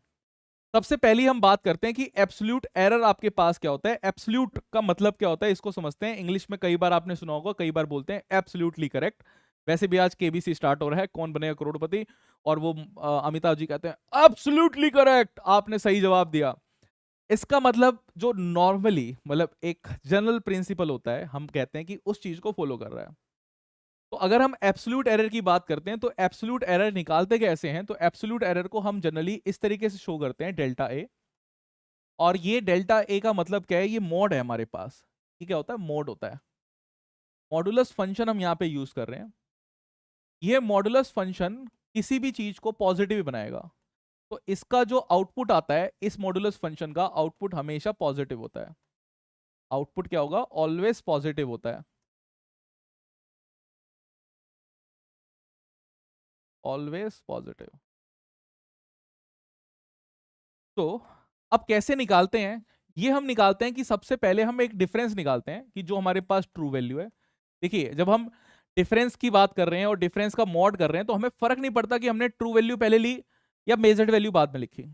हमें कैसे निकालना है? आपके पास एक ट्रू वैल्यू होगी, उस ट्रू वैल्यू में से आपने जो मेजर करी है वैल्यू, उस मेजर्ड वैल्यू को आप घटा दीजिए। ट्रू वैल्यू में से आप मेजर्ड वैल्यू को घटा दीजिए, आपके पास आंसर आ जाएगा।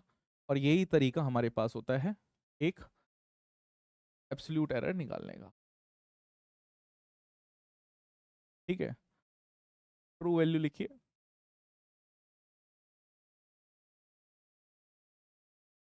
ट्रू वैल्यू में से मेजर्ड वैल्यू को हटा दीजिए। ठीक, तो ये मॉडुलस रहता है, ये हमेशा पॉजिटिव हमारे पास रहेगा। देखिए ऊपर मैंने लिखा है magnitude of the difference between individual measurement, जो आप इंडिविजुअली लिख रहे हैं उसको। अच्छा, ये जो डेटा हमारे पास निकलता है, ये भी ध्यान रखना कि हम इसकी कैलकुलेशन करते हैं फॉर इंडिविजुअल डेटा। ये जो कैलकुलेशन रहेगी, this is for individual data. ये कैलकुलेशन होगी एज फॉर इंडिविजुअल डेटा। एक एक डेटा का आप देखेंगे, ऐसा नहीं है पूरे का एक साथ देख रहे हैं। This calculation is for individual data. चलिए, अब एक एग्जांपल आपके सामने है। एग्जांपल आपको यहाँ पर 5 डेटा दे रखे हैं, 5 नंबर्स हमने रैंडमली ले रखे हैं, 1 2 3 4 5। 1 2 3 4 5 आपके पास नंबर है। मैं ये कहूंगा कि आपके पास कभी भी ऐसी चीजें आए तो आप टेबल बना के करना स्टार्ट कर दीजिए, बिकॉज टेबल से चीजें जल्दी हो जाती हैं। टेबल से बहुत ही फास्ट होंगी, इतनी जल्दी होंगी कि आपको खुद नहीं पता लगेगा कि अच्छा क्वेश्चन इतनी जल्दी हो गया। अच्छा, डेटा की हम बात करें, डेटा आपके पास क्या है? डेटा आपके पास है 1 2 3 4 5। ये डेटा आपके पास है। इस डेटा की ट्रू वैल्यू बता दीजिए कितनी आएगी, क्योंकि ट्रू वैल्यू के बिना तो काम ही नहीं हो सकता। ट्रू वैल्यू बताइए जल्दी से, जल्दी जल्दी जल्दी ट्रू वैल्यू बताइए कितनी आएगी।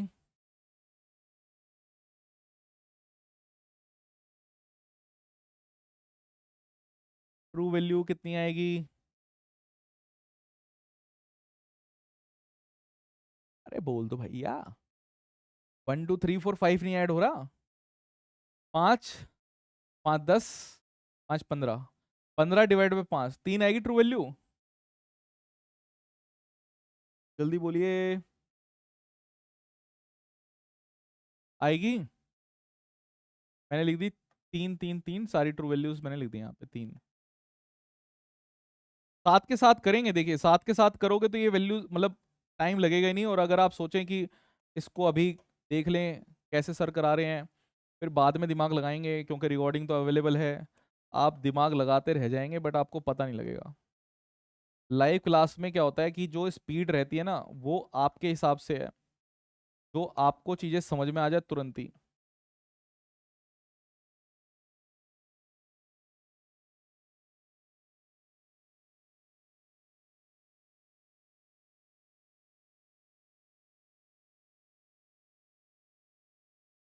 ये होगा। ठीक है, चलिए अब यहाँ पर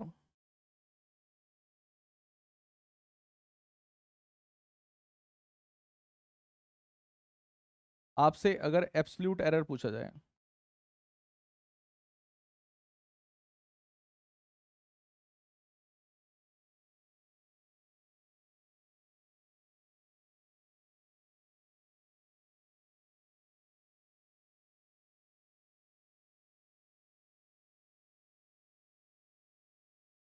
एब्सोल्यूट एरर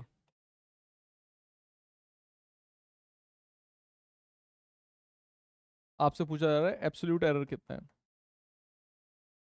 अगर मैं एब्सोल्यूट एरर की बात कर रहा हूं तो एब्सोल्यूट एरर आपके पास क्या होता है भाई? एब्सोल्यूट एरर का फॉर्मूला अभी मैंने आपको बताया कि डेल्टा ए, इसका आप मोड लेंगे और ये आपके पास रहेगा, मतलब ट्रू वैल्यू जो भी आपके पास है, ट्रू वैल्यू, इसमें से आप जो आपके पास डेटा है या फिर मेजर्ड वैल्यू है उसको आप माइनस कर देंगे और इसका मोड, मतलब आपको पॉजिटिव रखना है, ऑलवेज पॉजिटिव। तो बेसिकली डिफरेंस निकालना और प्लस लिखना है। भाई 3 और 1 में डिफरेंस कितना है? 2। 2 और 1 में डिफरेंस, 2 और 3 में डिफरेंस कितना है? 1। 3 और 3 में डिफरेंस कितना है? 0। 4 और 3 में डिफरेंस कितना है आपके पास? 1। 5 और 3 में डिफरेंस कितना है? 2। बस ये एब्सोल्यूट एरर है। इंडिविजुअल इंडिविजुअल एरर्स हम कैलकुलेट कर रहे हैं, इंडिविजुअल इंडिविजुअल एरर्स हम कैलकुलेट कर रहे हैं, यानी कि ये जो आपके पास होगा इसको हम कहेंगे डेल्टा A1, ये जो आपके पास होगा इसको कह देंगे delta A2, absolute error 1, absolute error 2, ये जो आपके पास है ये है एब्सोल्यूट एरर 3, ये तो 0 ही है, ये आपके पास आएगा एब्सोल्यूट एरर 4, और ये जो है आपके पास ये आएगा एब्सोल्यूट एरर 5। ठीक है, इस तरीके से ये सारे के सारे एरर्स जो हैं वो आपको दे रखे हैं। क्या बात समझ में आई? जल्दी बोलिए भैया पांडे जी, एकांशी, समझ में आएगी बातें सारी की सारी की? हम इंडिविजुअल इंडिविजुअल का डेटा का एरर निकाल रहे हैं। तो आप कभी भी कोई अगर आपके पास टेबल नहीं दिया हुआ तो आप उसको टेबल में चेंज कर लेंगे तो काफ़ी इजीली है कि चीज़ें निकल जाएं। अगर आप नॉर्मली बिना टेबल के भी कई लोग कर लेते हैं, किसी को पसंद नहीं है टेबल बनाना, बट मुझे ऐसा लगता है कि बहुत सारी वैल्यूज़ अगर आपसे पूछी हो तो आप टेबल बना लें। और आजकल तो पैराग्राफ टाइप के क्वेश्चंस भी आने लग गए हैं कि एक पैराग्राफ आपको दे देता है और उसके बाद फिर बहुत सारी चीज़ें पूछने लग जाता है। तो अगर टेबल बना लेंगे तो साथ के साथ चीज़ें निकलती रहेंगी और आपको भी पता रहेगा कि आपने पहले क्या कैलकुलेट किया, उसके बाद क्या कैलकुलेट किया, उसके बाद क्या कैलकुलेट किया। ठीक है, तो वो भी काफ़ी आपको फायदा देगा। चलिए आगे बढ़ते हैं और हमारे पास वही क्वेश्चन आ गया। आपको कोका कोला वाला क्वेश्चन यहाँ पर है और आपको पूछा है कि एब्सोल्यूट एरर बताइए in serial number 4। Serial number 4 में एब्सोल्यूट एरर बताइए जल्दी से, इसके और इसके बीच में कितना आएगा? यहाँ पर ये ऑप्शंस दिए हुए हैं ABCD, जल्दी से बताइए क्या ऑप्शन है। फास्ट फास्ट करिए भैया, फास्ट फास्ट, फास्ट फास्ट कर दो, फास्ट फास्ट। एकांशी क्लास में हो? देखिए रिप्लाई ऑनलाइन क्लास में आपका चलता रहना चाहिए क्योंकि जो कंसंट्रेशन रहती है आपकी तुरंत चली जाएगी, तो दिमाग है वो स्थिर नहीं रहता है।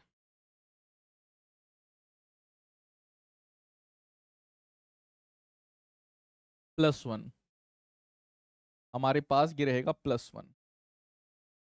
ठीक है, तो इसका हमारे पास बेसिकली इस चीज का पूछ रहा था, मैं इसको हाईलाइट कर देता हूं कि हमसे पूछा किस चीज का था। तो हमसे इसका डेटा पूछ रहा था,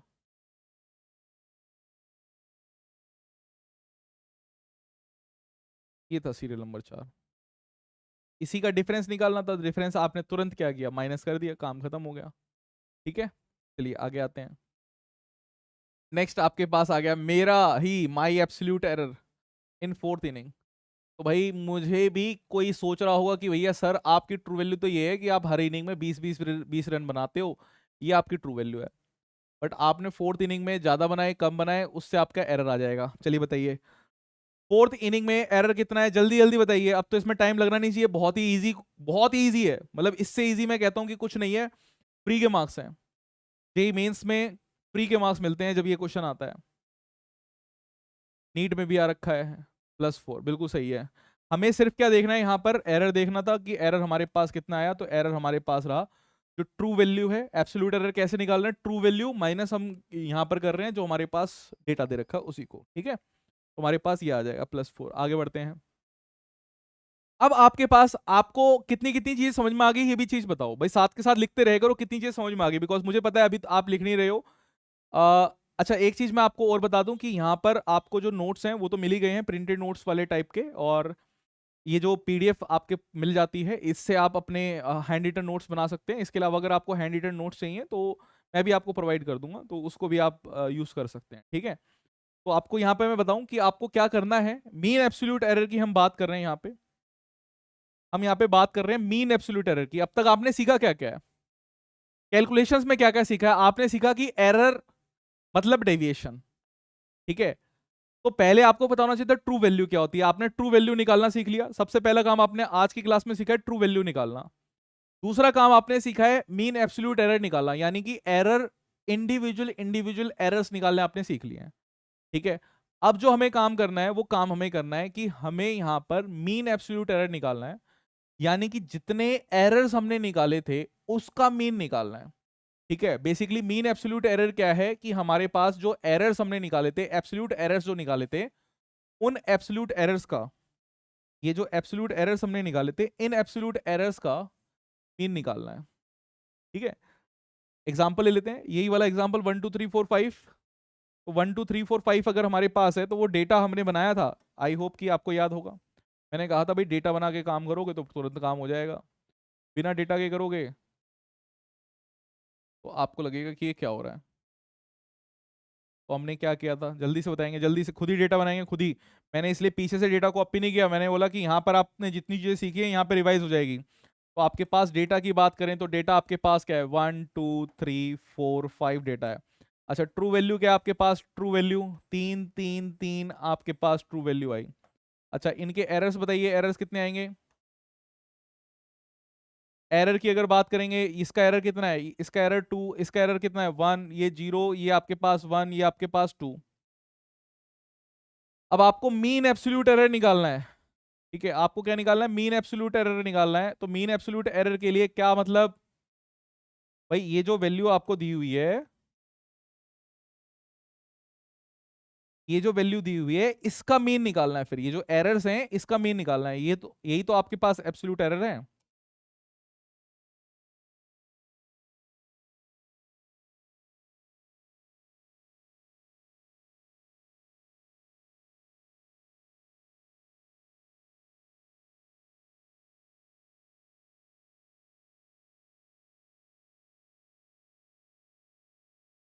यही तो आपके पास एब्सोल्यूट एरर है, तो इसका मीन निकालना है। ये जो पूरा का पूरा डेटा है इसका मीन निकालना है। तो मीन कैसे निकलता है, भाई mean of absolute error is, mean absolute error, mean of absolute error is absolute, मतलब mean, mean of absolute error is mean absolute error. तो इसका सम कर दो, इसका सम करोगे तो कितना आएगा, 2 3 3, 6 आ जाएगा आपके पास। तो मीन ऑफ एब्सोल्यूट एरर आपके पास कितना हुआ, 6/5। 6/5 का मतलब 1.2 आपके पास आ गया। 1.2 जो है हमारे पास वो क्या हुआ, एरर हो गया, मीन एब्सोल्यूट एरर। क्या बात समझ में आई। और ये भी हमारे पास क्या रहेगा, पॉजिटिव रहेगा, क्योंकि हमारे पास जो पहले के एरर थे वो पॉजिटिव थे, तो ये एरर भी हमारे पास क्या रहेगा, पॉजिटिव रहेगा। क्या बात समझ में आई। वैभव, एकांशी, एकांशी, क्लियर है ये। ठीक है, चलिए आगे आते हैं। नेक्स्ट, नेक्स्ट हमारे पास कि आपको यहाँ पे मीन एब्सोल्यूट एरर निकालना है। जो हमारे पास पहले का डेटा था वही डेटा आपके सामने दिया हुआ है। आपके सामने यहाँ पर क्या है, मीन एब्सोल्यूट एरर आपको फाइंड आउट करना है इसका। ठीक है, वही एक्सपेरिमेंटल डेटा आपको दिया हुआ है कोको कोला की बोतल का। तो यहाँ पर आपके पास ये कोको कोला की बोतल है, इसका मीन एब्सोल्यूट एरर आपको निकालना है। ठीक है, ये कोको कोला की बोतल आपको दी हुई है। जल्दी से बताएंगे कितना आपके पास आंसर आ रहा है, यहीं से निकल जाएगा। 2 2 4, 4 5 6, 6 आपके पास।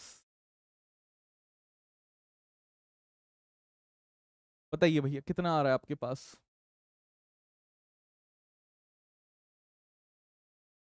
वैभव पांडे जी जल्दी बता दो भाई, ये तो अभी किया था।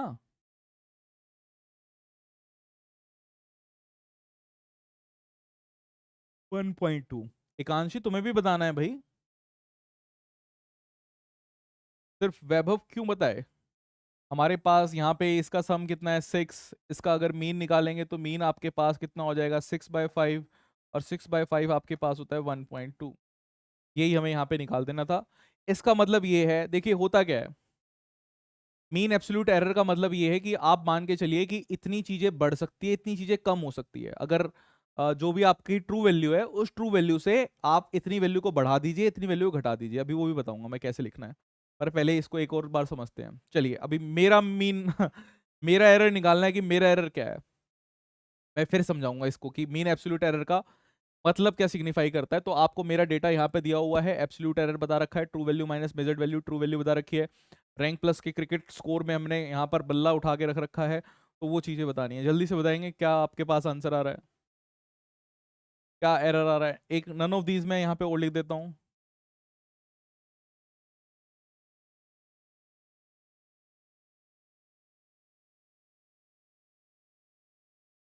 चलिए जल्दी से बताएंगे। एकांशी, वैभव, फास्ट फास्ट, बिल्कुल फास्ट, ताकि ज्यादा से ज्यादा क्वेश्चंस हो सकें। ये सारी चीजें बहुत इजी है, बहुत बहुत इजी है। मतलब एरर आप ऐसा समझिए कि आपका स्ट्रॉन्गेस्ट पॉइंट रहेगा। इस क्लास को रेफरेंस बना के रखना। वैभव पांडे, नन ऑफ दीज आ रहा है तो आंसर क्या आ रहा है ये भी बताना है। नन ऑफ दीज आया तो तुम्हारा आंसर क्या आया? मैं अपने एरर क्यों लिखूंगा, मेरी पीपीटी में अपना ही एरर लिख दूं कि मेरा एरर इतना आ रहा है, कि मैं बैटिंग करूंगा उसके बाद ये कह दूंगा कि मेरा एरर इतना है, कि 20 रन तो मैं बनाता हूँ, 20 रन से कम प्लस माइनस इतने रन मैं बना सकता हूँ। चलिए यहाँ पे देखते हैं कि हमारे पास क्या हुआ। आपके पास एब्सोल्यूट एरर है, इसी का आपको टोटल करना है, तो ये टोटल आपके पास कितना आएगा? 8 9 10, डेटा थोड़ा सा इधर उधर करके रखा हुआ है, 4 5 6 8 14 4 5 64 आ रहा है ये, 40 50 60, ठीक है 64 आ गया, ठीक है। तो ये आपके पास 64 आ गया, और ये अगर 64 आपके पास है, इसी का आपको मीन निकालना है। Mean will be equals to 64 divided by, कितनी इनिंग है? 3 4 5, 5 इनिंग आपके पास है, तो 5 इनिंग अगर हमारे पास रहेगी, इसका मतलब ये हमारे पास हो जाएगा 5 1 जा 5, 5 2 जा 10,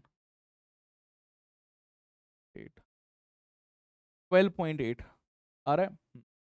12.8 हमारे पास इसका आंसर आएगा, और ये है इसका मतलब। देखिए आप ऐसा समझिए कि अगर ये एरर है 12.8 एरर है, मीन एब्सोल्यूट एरर, तो आप समझिए 20 रन प्लस माइनस इतना इतना कर लीजिए, तो वही रेंज हमारे पास हो जाएगी। चलिए आगे आते हैं, मीन एब्सोल्यूट एरर समझ में आ गया तो। अब मीन एब्सोल्यूट एरर के बाद हमारे पास आता है रिलेटिव एरर। रिलेटिव का मतलब समझिए, रिलेटिव का मतलब नॉर्मली जो हिंदी भाषा में या अंग्रेजी भाषा में हम कहें तो उसका मतलब हमारे पास होता है रिश्तेदार। बट अगर मैं मैथमेटिकल टर्म्स में आपको बोलूं तो रिश्तेदार कुछ नहीं होता, रिश्तेदार हमारे पास डिनोमिनेटर होता है। क्या होता है? रिश्तेदार हमारे पास मैथमेटिकल में डिनोमिनेटर को रिश्तेदार कहते हैं।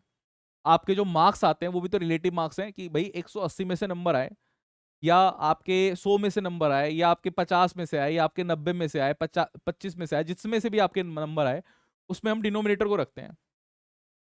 तो अगर हमारे पास रिलेटिव एरर की बात कर रहा है, तो रिलेटिव एरर आपके पास क्या रहेगा? हमारे पास रिलेटिव एरर के लिए देखिए, न्यूमरेटर हमारे पास जो है उसमें आप रखेंगे, न्यूमरेटर जो है इसमें आप रखेंगे मीन एब्सोल्यूट एरर। न्यूमरेटर आपका होगा mean absolute error, divided by आपके पास जो नीचे वैल्यू होगी, रेफरेंस आपके पास रहेगा ट्रू वैल्यू, रेफरेंस आपके पास रहेगा ट्रू वैल्यू।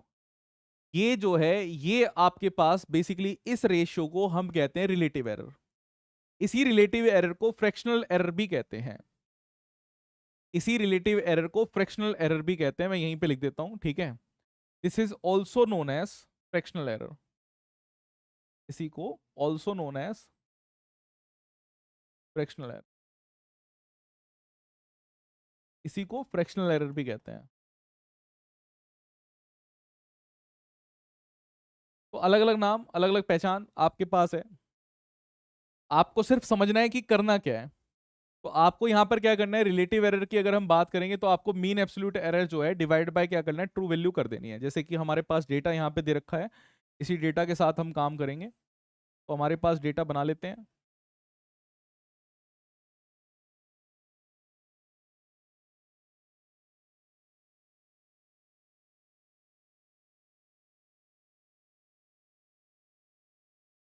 ये डेटा है, ये आपके पास ट्रू वैल्यू है 1 2 3 4 5। ट्रू वैल्यू की बात करेंगे 3 3 3 3 3, ठीक है। तो डेटा हमारे पास है, ट्रू वैल्यू की बात कर रहे हैं। यहाँ पे हमने बताया था कि एरर आपके पास जो आता था वो कितना आएगा, वो आपके पास आएगा 2 1 0 1 2। तो आपके पास मीन एब्सोल्यूट एरर जो आया था हमारे पास, वो कितना आ गया था? 1.2। भाई आपके पास इसी डेटा की हेल्प से हमने मीन एब्सोल्यूट एरर निकाला था, कि मीन एब्सोल्यूट एरर हमारे पास कितना आया था?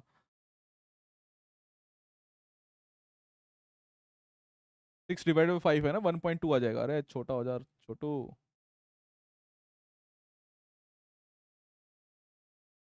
ठीक है, आपके पास मीन एब्सोल्यूट एरर, तो मीन एब्सोल्यूट एरर आपके पास कितना आया था, 1.2 आया था। अब हम यहाँ पे बात कर रहे हैं, देखिए हमें यहाँ पर बात क्या करनी है, हमें तो यहाँ पे फ्रैक्शनल एरर निकालना है। तो फ्रैक्शनल एरर क्या हो जाएगा हमारे पास, fractional error, fractional error will be equals to 1.2 divide by 3। ठीक है, फ्रैक्शनल एरर हमारे पास हो जाएगा 1.2 डिवाइड बाय 3। क्या ये बात समझ में आई? इसी को आप थोड़ा सा और मॉडिफाई करके लिखना चाहे 12/30 लिख सकते हैं, ये आपके पास हो जाएगा 10, 3 के टेबल से काट रहे हैं 4, आप इसे लिख सकते हैं 4/10। ठीक है, मतलब वो काटना चाहे काट नहीं काटना चाहे, मतलब वो आपके ऊपर है, बट लिखना कैसे है वो तो वो है ना, क्योंकि आपके पास तो वैसे भी ऑप्शंस रहेंगे, तो ऑप्शन से आप तुरंत चीजों को देख सकते हैं। तो ये हमारे पास रहती है। अच्छा, इसी में एक चीज और भी बता देता हूँ, वो भी मतलब साथ के साथ ही हो जाए तो ज्यादा बेटर है। हमसे कई बार परसेंटेज एरर भी पूछ लेता है, मतलब ये तो हमारे पास है ही, कई बार हमसे परसेंटेज एरर पूछता है कि परसेंटेज एरर बताइए कि आपके पास परसेंटेज एरर कितना है। तो हमसे अगर परसेंटेज एरर पूछा जाए, तो परसेंटेज एरर में कुछ नहीं करना हमें। परसेंटेज एरर में जो ये हमारे पास है, mean absolute error divide by true value, इसमें कॉपी नहीं होगा। आपके पास है mean absolute error divide by true value into कर दीजिए 100। ठीक है, ये आपके पास आ जाएगा, और आप इसको, ये आपके पास क्या हुआ, परसेंटेज एरर हुआ। यानी इसी केस में अगर मैं बोलता कि आपको परसेंटेज एरर निकालना है, इसी केस में अगर मैं बोलता परसेंटेज एरर निकालना है, तो आपके पास जो फ्रैक्शनल एरर आया है 4/10, उसी को 100 से मल्टीप्लाई कर दो, तो आपके पास आ जाता 40%। देखिए ट्रू वैल्यू क्या थी, ट्रू वैल्यू हमारे पास थी 3, एरर आ रहा है 1.2, तो आपके पास आया 1.2/3। क्यों, ये क्यों किया? अरे यही तो बताया, मीन एब्सोल्यूट एरर लिखना है आपको। यहाँ पर देखिए मीन एब्सोल्यूट एरर, न्यूमरेटर आपके पास क्या है, मीन एब्सोल्यूट एरर। तो वैभव पांडे ये हमारे पास क्या है, ये मीन एब्सोल्यूट एरर है। 1.2 का मतलब क्या है, मैं यहाँ पे लिख देता हूँ, फ्रैक्शनल एरर जब हम निकाल रहे हैं तो ये क्या है, मीन एब्सोल्यूट एरर है।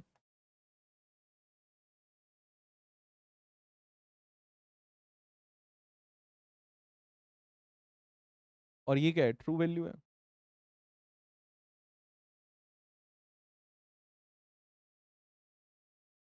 तो मीन एब्सोल्यूट एरर हमने लिखा और ट्रू वैल्यू लिखी, इसलिए लिखा 1.2 डिवाइड बाय 3। क्या बात समझ में आई? रिलेटिव एरर यानी कि हमें रेफरेंस क्या रखना है, वो बहुत इंपॉर्टेंट है ना। जैसे कि हमारे पास डिनोमिनेटर जो रहता है मैथ्स में, अगर मैं बोलूं तो मैथ्स में हमारे पास इस तरीके से सोचा करो कि हमारे पास एक न्यूमरेटर होता है, एक हमारे पास डिनोमिनेटर होता है।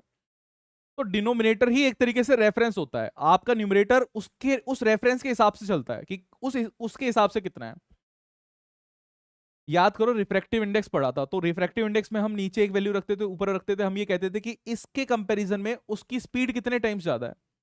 ठीक है, वो हमारे पास है। तो हमेशा जब भी हम रेशियोज की बात करते हैं इस तरीके से हम रखते हैं, तो ये हमारे पास तरीके हैं। अब तुम बताओ कि हमने जो जो चीजें पढ़ी थी उसको अगर मैं कंसाइज करूं, देखिए कंसाइज करना बहुत ज्यादा जरूरी रहता है। अब मैं आज के इस लेक्चर को अगर कंसाइज करूं, एरर की जो कैलकुलेशन हम कर रहे थे, एरर की जो कैलकुलेशन हम कर रहे हैं, इसमें मैं कंसाइज करूं तो आपको क्या ट्रू वैल्यू निकालनी आ गई? क्या आप ट्रू वैल्यू फाइंड कर सकते हैं? जल्दी बताइए, क्या ट्रू वैल्यू फाइंड कर सकते हैं, येस और नो? यस। फिर मैंने आपको बताया कि आपको क्या करना था, एब्सोल्यूट एरर निकालना था।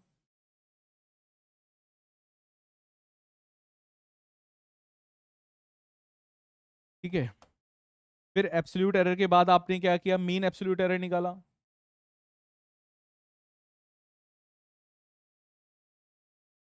और मीन एब्सोल्यूट एरर के बाद आपने क्या किया, आपने फ्रैक्शनल एरर, आप इसको कह दें कि ये आपके पास फ्रैक्शनल एरर है, या फिर आप इसे कह दें रिलेटिव एरर है।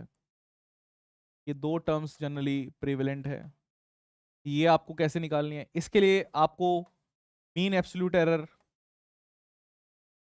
Mean absolute error divided by true value कर देना है। ठीक है, रेफरेंस हम हमेशा ट्रू वैल्यू को रखते हैं। फिर पांचवी चीज हमने परसेंटेज एरर पढ़ी कि परसेंटेज एरर कैसे बताएंगे। तो परसेंटेज एरर हमारे पास क्या होता है, फ्रैक्शनल एरर जो आपके पास है उसको मल्टीप्लाई बाय 100 कर दो, तो आपके पास फ्रैक्शनल एरर इनटू 100, ठीक है, ये आपके पास हो गया फ्रैक्शनल एरर इनटू 100। अच्छा, फिर किसी वैल्यू को रिप्रेजेंट कैसे करते हैं, ये तो बात हुई। वैसे अगर मुझे किसी क्वांटिटी को रिप्रेजेंट करना है, अगर मैं किसी क्वांटिटी को, कोई भी क्वांटिटी में मेजर कर रहा हूँ और उस क्वांटिटी को मैं मेजर मतलब रिप्रेजेंट करना चाहता हूँ, तो अगर मुझे क्वांटिटी को रिप्रेजेंट करना है तो उस रिप्रेजेंटेशन को किस तरीके से लिखते हैं, उसको हम लिखते हैं true value. True value plus minus error percentage, या कई बार एरर भी लिख देते हैं, एरर परसेंटेज भी लिख देते हैं, एरर भी लिख देते हैं, ठीक है, या तो ऐसे लिख देंगे एरर परसेंटेज, या फिर आप ट्रू वैल्यू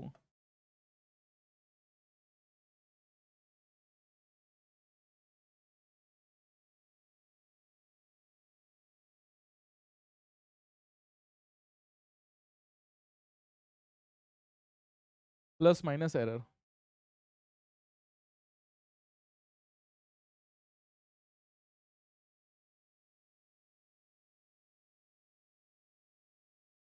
ठीक है,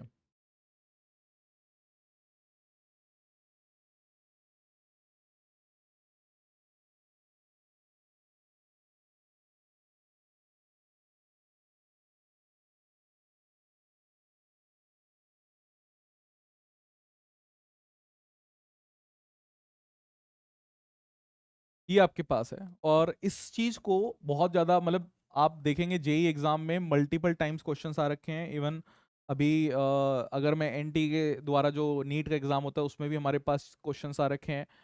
तो आपको चीजें देखनी कैसे होगी, जैसे कि मान लीजिए मैं एग्जाम्पल के लिए बता रहा हूँ। एग्जाम्पल अगर मैंने आपको बोला कि कोई क्वांटिटी आपको दे रखी है, अगर 25 ओम, और प्लस माइनस आपको बोल दिया कि +-10%, +-10%, ठीक है, ऐसे दे दिया। तो इसका मतलब क्या है कि ये हाईएस्ट, इस पे ये जो आप रेजिस्टेंस खरीद के लेके आए हैं, ये रेजिस्टेंस हमारे पास है, रेजिस्टेंस की हाईएस्ट वैल्यू आपके पास क्या होगी, हाईएस्ट वैल्यू आपके पास होगी 25 +-10%, +10%। हाईएस्ट वैल्यू क्या होगी, प्लस होगी, तो प्लस क्या होगी आपके पास 10%। 10% किसका, 25 का। 25 का 10% कितना होगा, 2.5। तो आप इसको लिख सकते हैं कि आपके पास कितना हो जाएगा, 27.5 ओम हो जाएगा। आर मैक्स की वैल्यू, आर मैक्स की वैल्यू आपके पास हो जाएगी 27.5,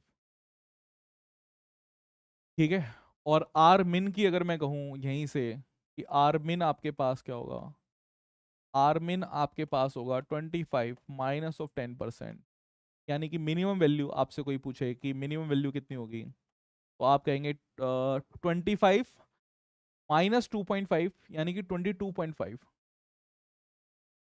22.5 ओम। अच्छा, आपके पास एक रेंज आ गई, है ना, आपके पास क्या है, एक रेंज आ गई।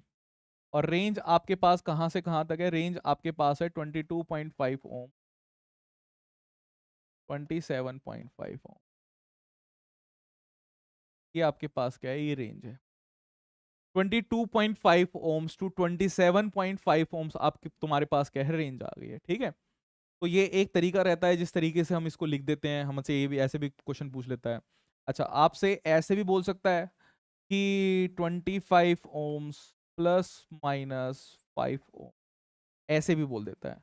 तो जब ये ऐसे बात करेगा तो ये वाली हमारे पास ट्रू वैल्यू है, ये वाली वैल्यू आपके पास ट्रू वैल्यू है, और ये वाली वैल्यू आपके पास एरर है, ठीक है। अब आपसे कोई पूछे कि एरर परसेंटेज निकालिए, यहां से आपसे एरर परसेंटेज निकालनी हो, तो एरर परसेंटेज आपके पास क्या होगी, आपके पास होगी error divided by true value. तो आप कहेंगे कि एरर परसेंटेज आपके पास है 5 डिवाइडेड बाय 25 इंटू 100। ये 25 इंटू 4, 5 4 जा 20, आपके पास एरर परसेंटेज आ गई 20%।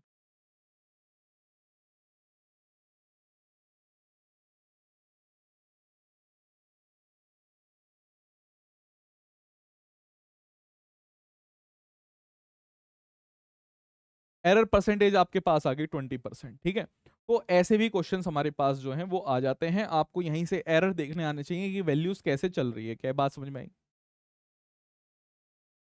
अरे बोलिए यस और नो, क्या ये बात समझ में आ गई है? एकांशी क्लास में हो? वैभव पांडे? अबे क्लियर है? इमोजीज इमोजीज अभी इसमें है नहीं, अभी इमोजीज भी ऐड करवा देंगे नए, उसमें शायद कुछ इमोजीज वगैरह भी ऐड हो जाएं ताकि आप रिस्पॉन्स कर सकें, इमोजीज को यूज कर सकें।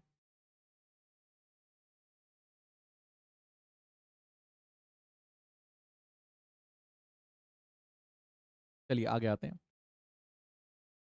एक क्वेश्चन आपके सामने है, इस क्वेश्चन को सॉल्व करिए। डीसी पांडे की बुक जो हमारे पास है, पेज नंबर 21 का क्वेश्चन है।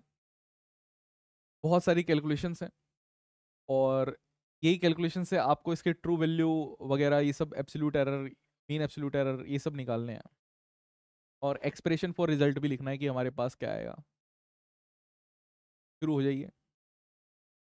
पांडे जी समझ में आ गया? एकांशी?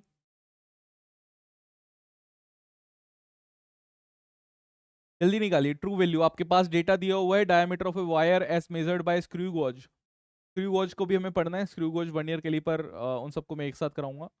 आपके पास है बस फाउंड टू बी, आपके पास डेटा दिया हुआ है। कितने डेटा दिए हुए हैं? 1 2 3 4 5, 5 डेटा आपको दिए हुए हैं। सबको कैलकुलेट करिए और सबको कैलकुलेट करने के बाद डिवाइड बाय 5 कर दीजिए। ठीक है, सबको कैलकुलेट करिए, डिवाइड बाय 5 कर दीजिए, फिर एब्सोल्यूट एरर निकालिए, फिर मिन एब्सोल्यूट एरर निकालिए, फिर फ्रैक्शनल एरर निकालिए, फिर परसेंटेज एरर निकालिए। बहुत सारी चीजें दे रखी हैं। हाँ जी पांडे जी।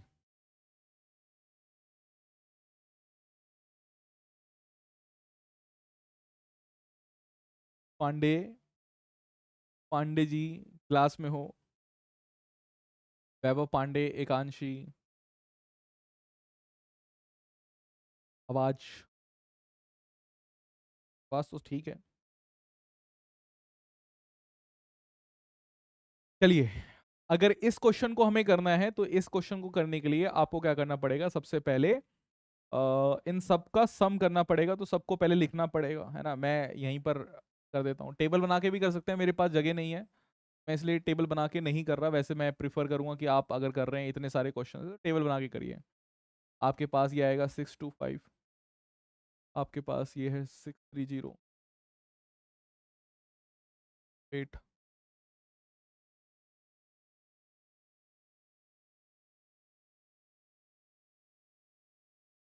3 4 5,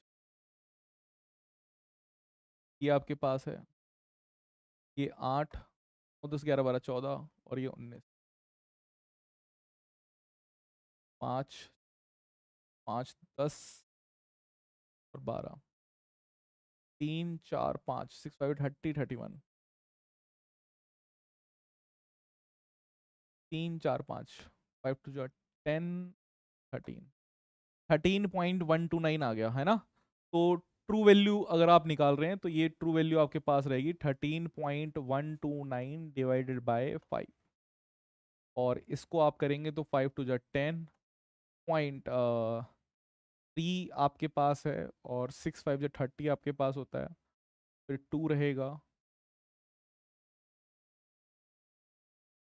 10 आ गया ना, फिर 29 चल रहा है तो आपके पास 5 आएगा, 2.625। बट आप राउंड ऑफ आपने सीखा होगा, अब राउंड ऑफ का आपको यूज करना है, क्योंकि अब हमें 3 तक नहीं निकालना था, इसके आगे भी चल रही होगी। ठीक है, 25 आया, 4 और 0, 29 है ना, 25 है, 4 और 0 मतलब 40 के लिए हम यूज करेंगे 8, तो ये मेरे पास आ जाएगा। ठीक है, अब इसका मतलब क्या है कि मैं इसको राउंड ऑफ करूंगा, ये मेरे पास पूरा कट हो गया, तो मैं इसे लिखूंगा 2.626, 2.626, तो ये मेरे पास ट्रू वैल्यू आएगी सेंटीमीटर में, तो सेंटीमीटर में हम लिख देंगे कि हमारे पास ट्रू वैल्यू है। ठीक है, ये मेरे पास ट्रू वैल्यू है। अब देखिए कि हमें अब जो है डेटा बना के ही हमें एब्सोल्यूट एरर निकालना है, तो एब्सोल्यूट एरर जो है वो डेटा बना के ही निकालना पड़ेगा। मतलब ये मेरे पास डेटा हो गया भाई, ये सारा का सारा क्या हुआ, ये हमारे पास डेटा हो गया, इसको मैंने लिख दिया डेटा, क्योंकि यहां से चीजें जल्दी निकल सकती हैं, इसके लिए मैंने कह दिया कि ये मेरे पास क्या है, ये डेटा है।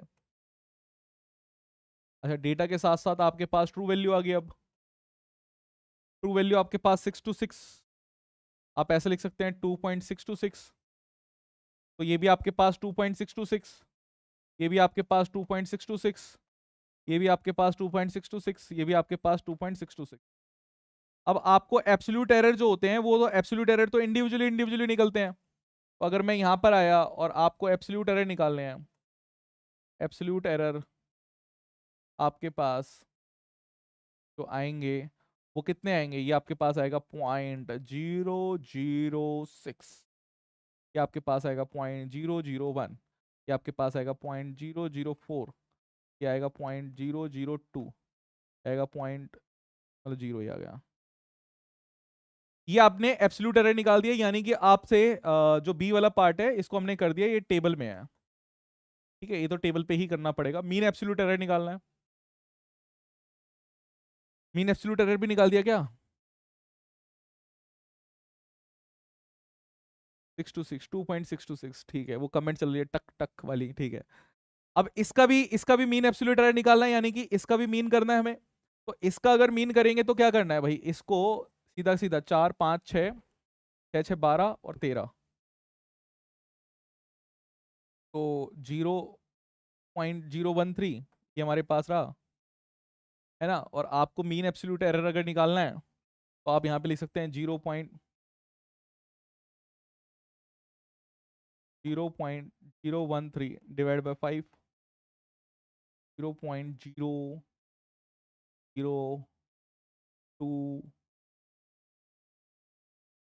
यही आएगा। जल्दी बताइए, यही आएगा।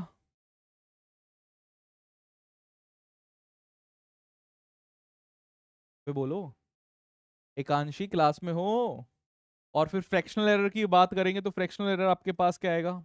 Relative error 0.0026 divide by true value आपके पास क्या है? ट्रू वैल्यू आपके पास है 2.626, ये आपके पास आ गया। परसेंटेज एरर की बात करेंगे तो 0.002 डिवाइड बाई 2.62 इंटू 100। इसका परसेंटेज निकालना पड़ेगा क्योंकि तभी हम चीज निकाल सकते हैं। तो ये रहेगा 0.26।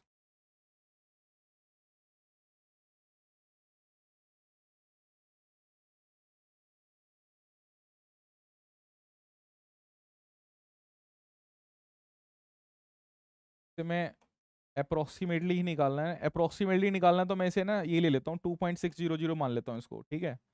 अप्रोक्सीमेटली निकालना है तो अप्रोक्स निकाल रहा हूँ अभी मैं। अप्रोक्स के लिए मैंने ये काम कर दिया। तो मेरे पास कितना आ जाएगा? 0.26, इसको और जीरो हटाओ, 2.6 है, फिर 2.6 ही मान लो ना। ये मेरे पास है, इसका जीरो हटा दो, ये 10 और ये 26 26 कट गया, 0.1% आपके पास आ गया। यानी कि एक्सप्रेशन फॉर रिजल्ट आप लिख सकते हैं 2.626 प्लस माइनस 0.1%।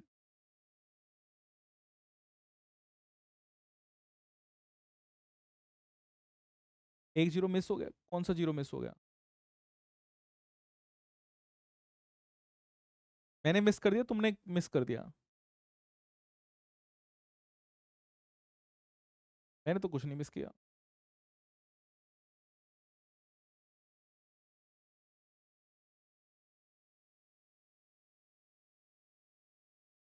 अपना बोल रहे हो हैं? 0.026 लिखा है, ठीक है भाई। ये क्वेश्चन समझ में आया किस तरीके से किया है? क्या फ्लो रहा हमारे पास क्वेश्चन का? क्वेश्चन समझ में आया? इस क्वेश्चन में बहुत सारी चीजें आपके पास होगी। अब ऐसा क्वेश्चन अगर आएगा तो मतलब कर देना है क्वेश्चन, ठीक है, पीछे नहीं हटना है कि यार अब नहीं होगा। एकांशी क्लास में हो? तुम्हें तो डाउट पूछना था एकांशी, कहाँ चली गई हो? अब डाउट कैसे पूछोगी अगर क्लास में ही नहीं हो? चलिए नेक्स्ट क्वेश्चन आपके पास है, एनसीईआरटी का क्वेश्चन है। इसमें दे रखा है कि we measure the period of oscillation of a simple pendulum. तो आपके पास कुछ पेंडुलम ऐसा सा होता है, जैसे यहाँ पे मैंने बना रखा है। तो आपने इस तरीके से कोई यहाँ पर किया चीज, आपके पास क्या होता है, इस तरीके से चीज नीचे जाएगी और फिर आएगी, है ना। मतलब आप ऐसे गई फिर ऐसे गई, आप एक पैटर्न देखेंगे कि ऐसे जा रही है फिर ऐसे जा रही है। मतलब अगर आपको निकलना है तो आप देखेंगे यार ये इधर गई है, थोड़ा टाइम लगेगा, इधर चले जाएंगे, ऐसे, है ना। ऐसे गेम खिलाता हूँ मैं बच्चों को। तो एक्चुअली ये पेंडुलम की कहानी भी बहुत ही मतलब ऐसी है कि जो हमारे पास गैलीलियो थे, चर्चेस में अगर आप देखेंगे, जैसे आजकल भी जो मंदिरों में होते हैं, मंदिर में हमारे हमारे मंदिर में अगर आप जाओगे तो क्या रहते हैं, घंटे रहते हैं ना, मतलब घंटी रहती है बजाने के लिए। तो ऊपर से जैसे जाते हैं तो घंटी को बजाते हैं, तो घंटी ऐसे थोड़ी ऐसा हो सकता है कि थोड़ी सी वाइब्रेट करें, ठीक है। चर्च में अगर आप जाओगे तो चर्चों में बहुत बड़ी लाइट लगी होती है ऊपर की तरफ, तो लाइट क्या होती है, इस तरीके से वाइब्रेट करती है, मतलब ऐसे गोल घूम जाती है। या फिर पहले जो पंखे रहते थे, तो पंखे भी ऐसे घुमाए जाते थे। अगर आप किसी महल वगैरह में जाओगे पुराने वाले में, तो पंखे राजा महाराजाओं के लिए बड़े बड़े पर्दे टाइप के लगा देते थे और इस तरीके से हिलाते थे, वहां पे लोग ही रहते थे वो स्पेशली हिलाने के लिए, कि मतलब वो उस पंखे को हिलाते रहेंगे। तो हमारे पास क्या होती है, ऑसिलेशंस होती हैं, ये जो ऐसे टू एंड फ्रो मोशन होती है, पूरा का पूरा चैप्टर है हमारे पास ऑसिलेशन वाला, उसको पढ़ना है। अभी के लिए समझो कि इस तरीके से हमारे पास चल रहा है। टाइम पीरियड होता है जब ये अपनी एक्सट्रीम एंड, जैसे यहां से है, यहीं से स्टार्ट हुआ, घूम के आया, वापस घूम के यहीं पर आ जाए, इसको टाइम पीरियड कहते हैं। जब यहां पर है, गया घूम के और फिर वापस यहीं आ जाए, इसको टाइम पीरियड कहते हैं, ठीक है। तो ये टाइम पीरियड मेजर किया गया। टाइम पीरियड आपके पास 2.63, this and this 5 time period आपको दे रखे हैं। आपको डेटा निकालना है। डेटा पहले, सबसे पहले डेटा लिखे यहाँ पे, 2.63, 2.56, 2.42, 2.71, 2.80। ट्रू वैल्यू फाइंड करिए। ट्रू वैल्यू फाइंड करके तुरंत बताइए ट्रू वैल्यू कितनी आ रही है। ट्रू वैल्यू फाइंड करने के मुझे ये क्या कहते हैं, एब्सोल्यूट एरर्स आपके पास तुरंत निकल जाएंगे भाई। सबसे पहले एब्सोल्यूट एरर पूछे, एब्सोल्यूट एरर तुरंत आप निकाल देंगे। फिर रिलेटिव एरर और परसेंटेज एरर पूछा है, ये भी निकल जाएगा। दो ही चीजें पूछी हुई हैं आपसे, ठीक है। तो ये क्वेश्चन आपका होमवर्क है, एनसीईआरटी से आप चेक कर लेना, ये ओल्ड एनसीईआरटी का है। 0.11 सेकेंड निकाल दिया है, ठीक है। तो ये आपका एक होमवर्क है, इसको आप अपनी एनसीईआरटी बुक से चेक कर सकते हैं। ये ओल्ड एनसीईआरटी बुक का है, एरर्स यहाँ से हटा रखे हैं, जेई के सिलेबस में है। तो आपको ओल्ड एनसीईआरटी जो बुक है वो रेफर करनी है, क्योंकि ये जेई के सिलेबस में है। तो वहां से आप इस क्वेश्चन को खुद से एक बार करेंगे, तो कॉन्फिडेंस भी आएगा कि हाँ, जो आपने पढ़ा है चीजें वो आपको समझ में आ रही है कि कैसे क्वेश्चन को किए जाते हैं, ठीक है। 4%, ठीक है, वहां से वेरीफाई कर लेना। मतलब मुझे आंसर्स याद नहीं है कि क्या आंसर था हमारे पास। तो आज की क्लास में बस इतना ही है। आज की क्लास का कोई होमवर्क नहीं है। कल जो नेक्स्ट वाली क्लास हमारे पास होगी, उसमें हम एरर्स को और बढ़िया तरीके से देखेंगे और कुछ प्रीवियस ईयर क्वेश्चंस देखेंगे कि हमारे पास कैसे क्वेश्चंस आते हैं। एरर में एडिशन कैसे होती है, एरर में सब्ट्रैक्शन कैसे होती है, एरर परसेंटेज एरर को किस तरीके से हैंडल किया जाता है, रेसिप्रोकल में अगर एरर आता है तो कैसे सॉल्व किया जाता है। अभी वो नेक्स्ट क्लास में मैं करना है, तो एरर की सेकंड क्लास में करेंगे। This is error class number 1, ठीक है। तो ये वैसे भी आपके पास क्लास नंबर 1 थी एरर की। सेकंड एरर की जो हमारे पास क्लास रहेगी, एरर्स इन मेजरमेंट 2, तो उसमें हम क्या करेंगे, नेक्स्ट में काम करेंगे, ठीक है। तो thank you everyone for joining the session. Ekanshi class में हो तो अभी अपना डाउट पूछ सकती हो। क्या डाउट था? क्लास में हो? Good night Vaibhav Pandey ji. No doubt. चलिए, सो वैभव पांडे, तुम्हें कोई डाउट? Any doubt?